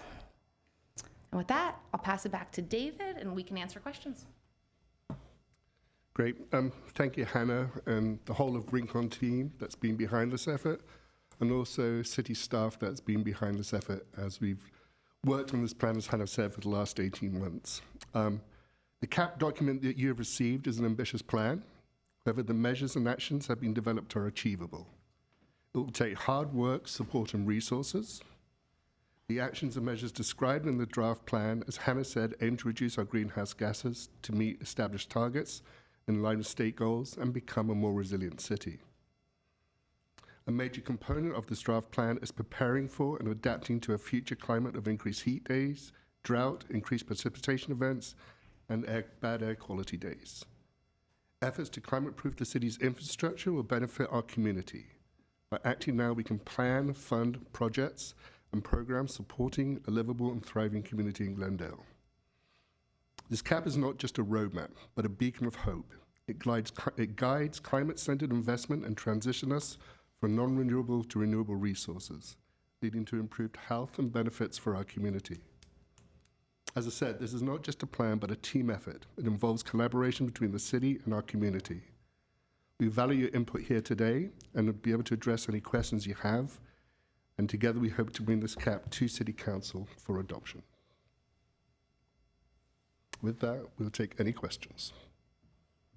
All right, do my colleagues have questions? Yes. I just, as far as, Thank you for the report, sorry. Yes, that was a fabulous report. yeah. It's a little warm over here, but I'm good. Oh, okay. The air stopped working. I mean, there's Go ahead, sorry for. there's a lot here, obviously.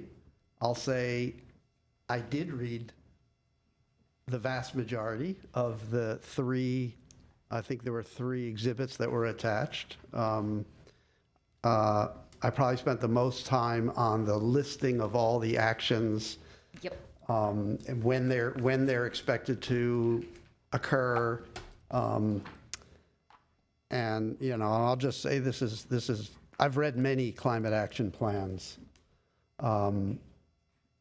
This is really at the very top of the pile as far as quality and how comprehensive. I just love some of the very creative ideas, like the Cool Block program, which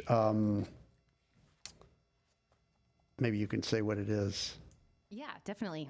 So essentially it's a program where you it's essentially a get to know your neighbor program where you work together to identify kind of solutions within the neighborhood. There's a captain that provides, it's almost a connection to the city where you kind of have a mechanism for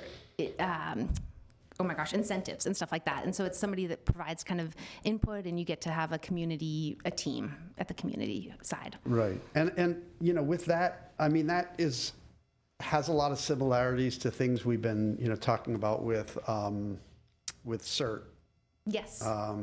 community emergency response teams. It has, relates to things like Neighborhood Watch and other kinds of things that from time to time we've done. But it sounds like it kind of expands on that. I guess the thing with that, I really like that. I really think that part of adaptation is going to be this, taking care of each other at the micro level, because things are going to be difficult. We're going to have a less benign environment than we have today, no matter what we do. And it's going to be really important for us to build community at the micro level. When we do these kinds of things, it's often really hard. It's easy to get into the places where we have a neighborhood associations, especially the single-family home kind of areas, lend themselves very easily to this kind of thing. Getting into the environments where we have multifamily, where we have working families that are, working two jobs, 3 jobs, kids, not that we don't have that in the single-family neighborhoods either, but into those environments, which are, not necessarily English-speaking at home, and all that kind of stuff. That's really going to take some work, but that's really would be, I think, would pay off. So I like that this is not just about, put solar on roofs and put batteries and cut emissions out of buildings and drive less and make your cars electric. It's also about, these social elements that are really going to be critical. So I just want to say I appreciate that approach and how thorough it is. And I really appreciate how we're showing that connection between, the adaptation stuff and the mitigation, where we can reduce our climate impacts, but also do it in a way that's helping us adapt that's beautiful, right? Because that's those are the places we need to address, regardless of what anybody else in the world does for climate. Like here, we can do this stuff, and it will have direct benefits to us that are visible, as well as contributing to what the global issue. And we're just obviously a teeny tiny drop in the global bucket. But I guess I'm supposed to be asking questions. So. Councilmember Brotman, can we take the speakers before you go into your questions? Oh, sure. I didn't realize it was going to do this. First speaker, Greg Astorian.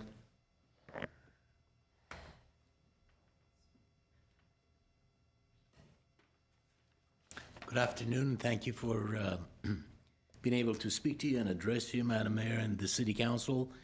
I also have read the CAP plan, and I do have, first and foremost, questions about some clarifications, and that involves, and by the way, Councilman Brotman, thank you for responding back to the email that I sent you on this issue. Oh, you don't remember? I don't remember, but I'm That's glad all I right. did. It's been a busy couple of weeks. But page 8, I believe, of the report, under the building system, subsection building 3, proposes an ambitious goal, retrofitting 25% of the existing buildings by 2035 and 95% by 2045. That amounts to about 5,000 only in the single-family arena. We have 20,042 homes in City of Glendale.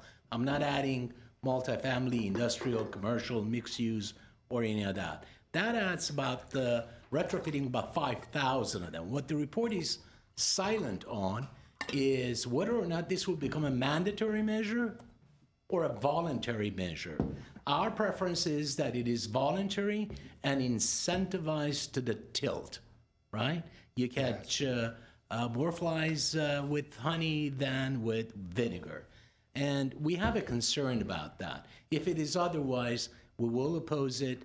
And in fact, I also sent you the cost of electrification for a home, a typical home in California that has been built prior to 1978, which is, by the way, most of the homes in the City of Glendale, right?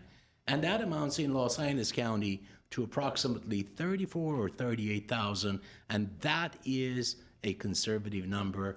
Some source has to be available for this to make the homeowner whole and have it voluntary and incentivized. With that, I appreciate you taking time listening to me. Thank you. Just a point of clarification on anything that's in this plan. Just very similar to some of the other plans we've had. It's not like anything that's in here. The council would have to take specific direction in implementing that. So just because it's written here in the manner that it's written does not mean that these are just some suggestions of how we get to where we want to get to. And so I take what you're saying. I also agree with you, so. Okay, thank you.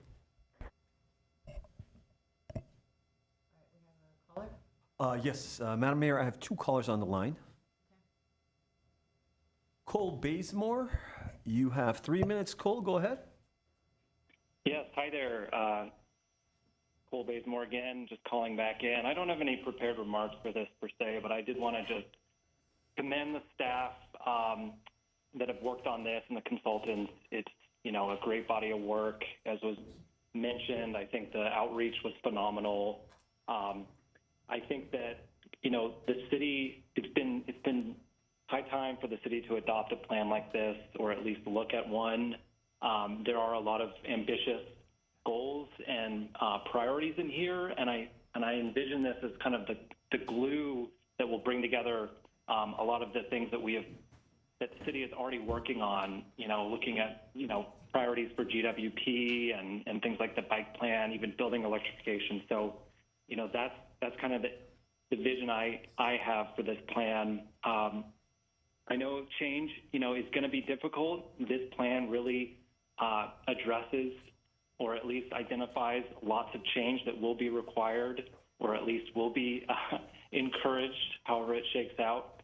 And as mentioned by one of the other speakers, I think the city should look at incentives, the carrots, if you will, but I do think that there will be some, there should be some effort given to turning the knobs, if you will, on improving things like efficiency and encouraging, more than just encouraging, but mandating some changes. I think there really is. It's pretty scary for a lot of people what's going on with the climate. As Councilmember Kasakian mentioned, we've been seeing our summers getting hotter and hotter every year.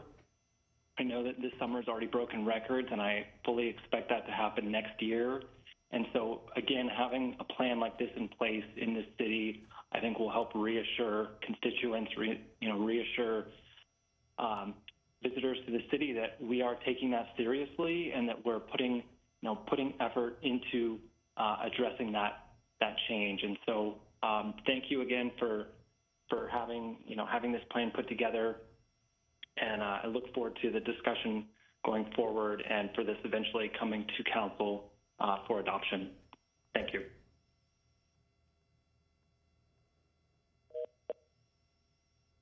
Monica Campagna. Monica, you got 3 minutes. Go ahead. Thank you very much, Mayor Asatrian, City Council members, and staff. I just wanted to commend Mr. Jones, the consultants from Rincon, all of the department staff that contributed to this draft action and adaptation plan. As a Glendale resident who cares about other Glendale residents and workers, I'm very, very grateful for the work that went into this. This plan is for all of us. It's for our seniors. It's for our children. It's for our communities. And I hope I truly, really, honestly hope this won't become politically divisive in any way. This is about finding ways to make life livable as we have entered and will continue to step into a pretty daunting future. We have to plan now. We have to budget now. We have to start researching all of these creative funding opportunities and incentives now. And we just have to keep working together to find ways to work on these things as the decision-making processes happen every year. I agree wholeheartedly with Councilmember Brotman that this is truly a top-notch draft plan. I love that the departments who would be involved were involved in giving input, and I really want to thank the department leads and the department staff for working together in a creative and supportive way on this. Thank you. I did read the entire document that lists all of the project ideas and phases in the lead departments, and I was really inspired by all of this. So that's all I wanted to say. I just want to appreciate you all for all of your hard work in this, and I hope council will support the ideas in this document and help us move forward with them. Thank you very much. Yep, that's all we got. That's all. Okay, can I continue? But I think what I'll do is, I have a lot of detailed kind of questions and comments on that very extensive list of actions. I'm not going to ask those now because we'll be here all day. So But Mayor perhaps, Brotman, if I just want to gauge, this is supposed to be just a report and it's a draft plan that's going to be continuing. Can staff kind of guide what you want out of today? So, and then we can take the questions. Go ahead, Councilman. Thank you, Mayor. I just want to let you know that I know that the commitment was for us to be here from 2 to 5, but I didn't realize we would lose 2 council members before then for legitimate reasons. Right. Nothing against them, but tonight happens to also be back to school night, and I need to have other parental duties I have to attend to. So because I don't think that there's any action, I don't know if losing quorum necessarily necessitates ending the meeting, but it might. It requires ending the meeting. Yeah. I mean, So certainly. I can be here for another 30 minutes or so before my car turns into a pumpkin or something. I have to take off by then. That's when the clock will strike midnight for me. I have to leave. All right. So can staff answer my question, and then Councilmember Brotman, we can proceed? Madam Mayor, members of council, as you noted, as it's been noted, this was a presentation of the draft climate adaptation plan. And we were hoping to be able to respond to questions. This was for your information. However, if we're not going to have a quorum, we can do this in 2 ways, as Councilman Brotman appears to have a number of questions. I think Councilman Brotman can email us those questions. We can respond to them in writing and then share those with the rest of the council. Or we'll have to schedule another meeting to go over those questions. Okay. may I? Sure. What I'll do is, I will either do what you suggested, I'll put them on an email, or perhaps just through staff briefing, I can raise those questions. Certainly, that's another alternative, but if you'd like your colleagues to hear the responses to our questions, then I would highly suggest that you put them in an email so Okay. I can share. That Okay, with the I'll figure it out. In the meantime, I'll ask one question in light of our interest in wrapping up. And the one question just has to do with our overall targets. So I know that the state under SB 32 has set a goal to reduce greenhouse gas emissions by 40% from 1990 levels by 2030, right? And I know that you've gone through some exercise because we don't have a 1990 inventory, so you've gone through some work to try to figure out what that means for us. And I looked at the numbers in your chart, and just tell me if this is right, because what it looks like is that if we are to be in line with the state, which I think we want to be, we would have to reduce our emissions by approximately 22% from the 2021 inventory that you're showing us. I just got my calculator and I looked at the metric tons CO2 equivalent, and so it's like 22%. Now what you show is that like our current trajectory would account for about half of that, 11%. And then we would have to do additional things to get the further 11%. It just kind of worked out really well like that. Can you just maybe explain what are those things we're already doing that are going to get us that first 11%?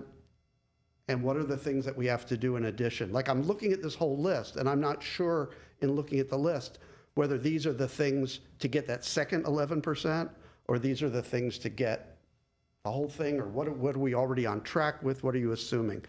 You're probably not going to be able to give me a full answer, but that's a question that I think I'd like to understand more. Yeah, definitely. So all of what you said is accurate, that we backcast to 1990. Most jurisdictions don't have that kind of an inventory, and if they do, it is not right. So we have to redo a lot of those anyway. So backcasting, and then that first 11% that's already being accounted for is essentially state goals, or I'm sorry, state regulations.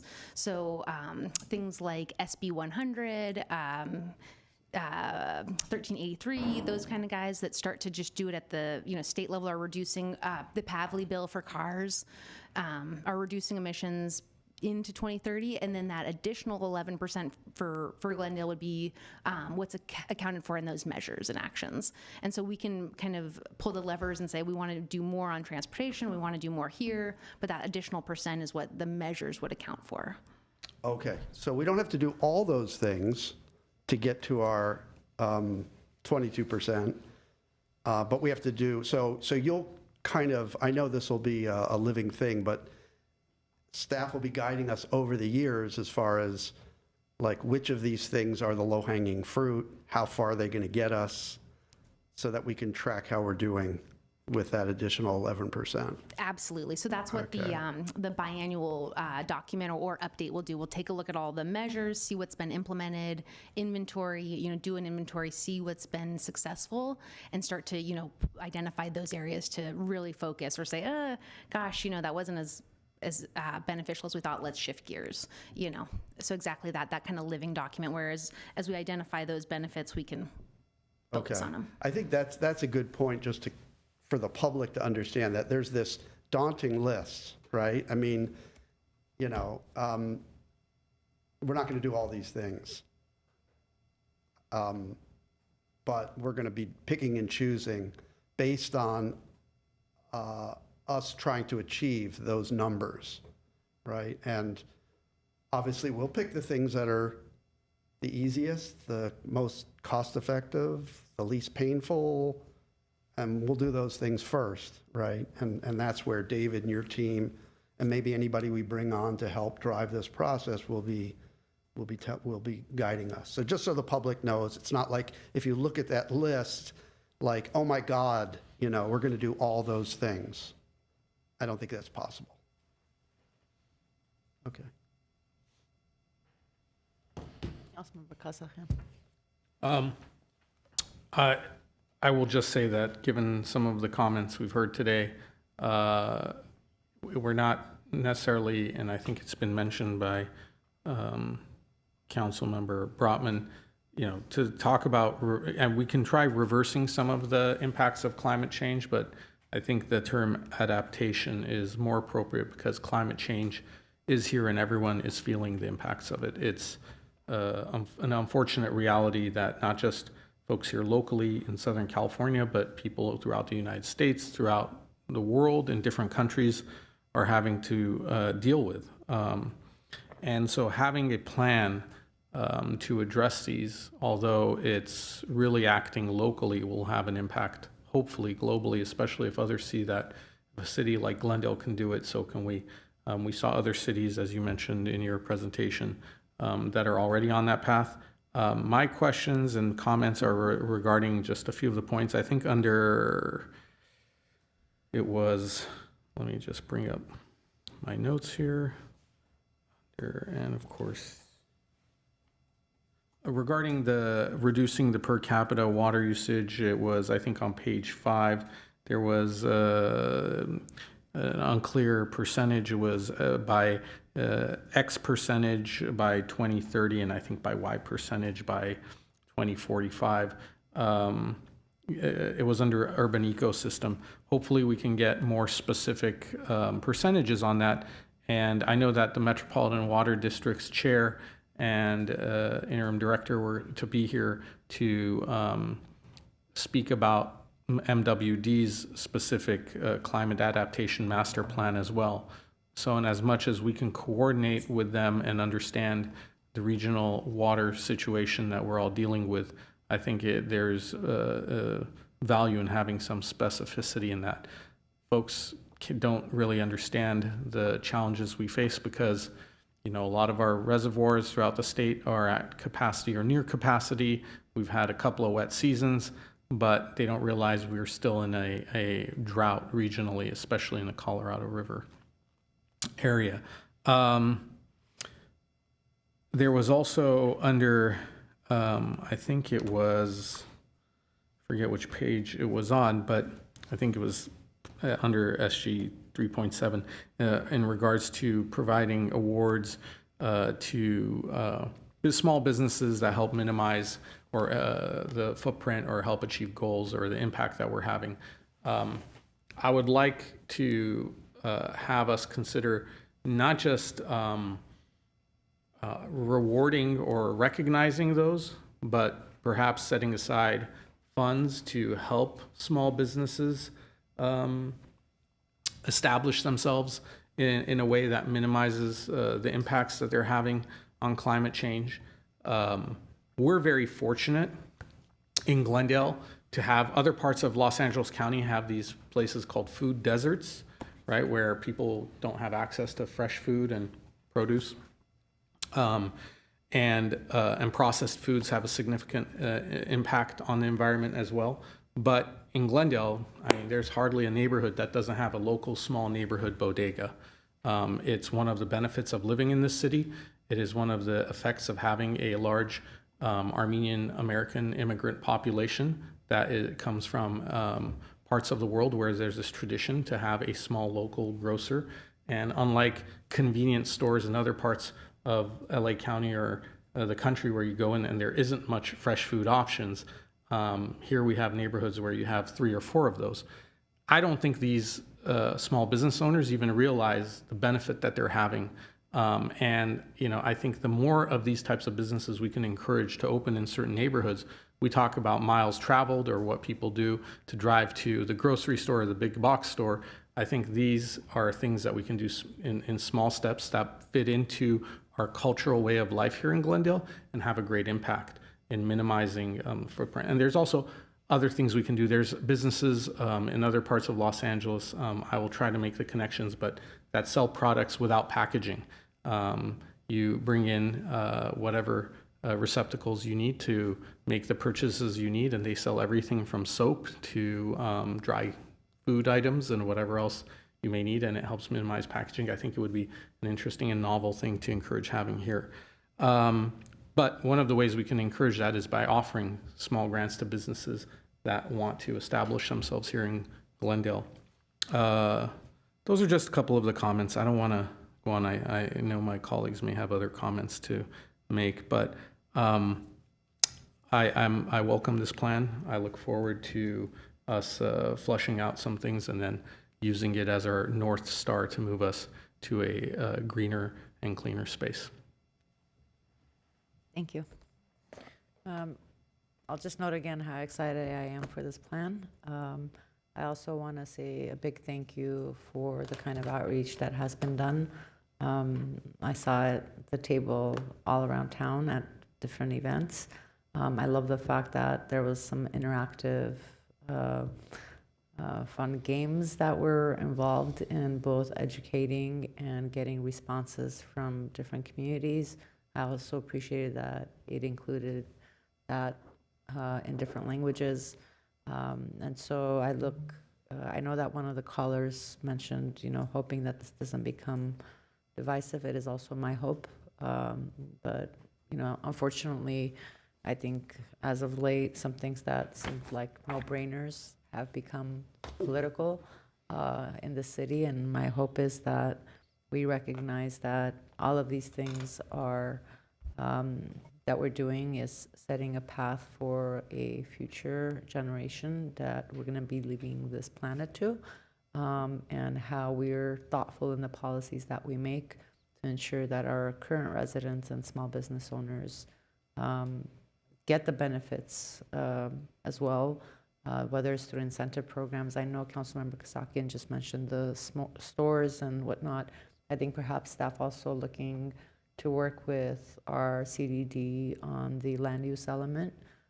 One of the things that I had mentioned was really just taking a step back from what they had proposed and look at different areas where we can have more neighborhood mixed use and commercial to allow people to have their small market, to have the cafe, and the local restaurant, which would allow for us to not only reduce traffic in our city, but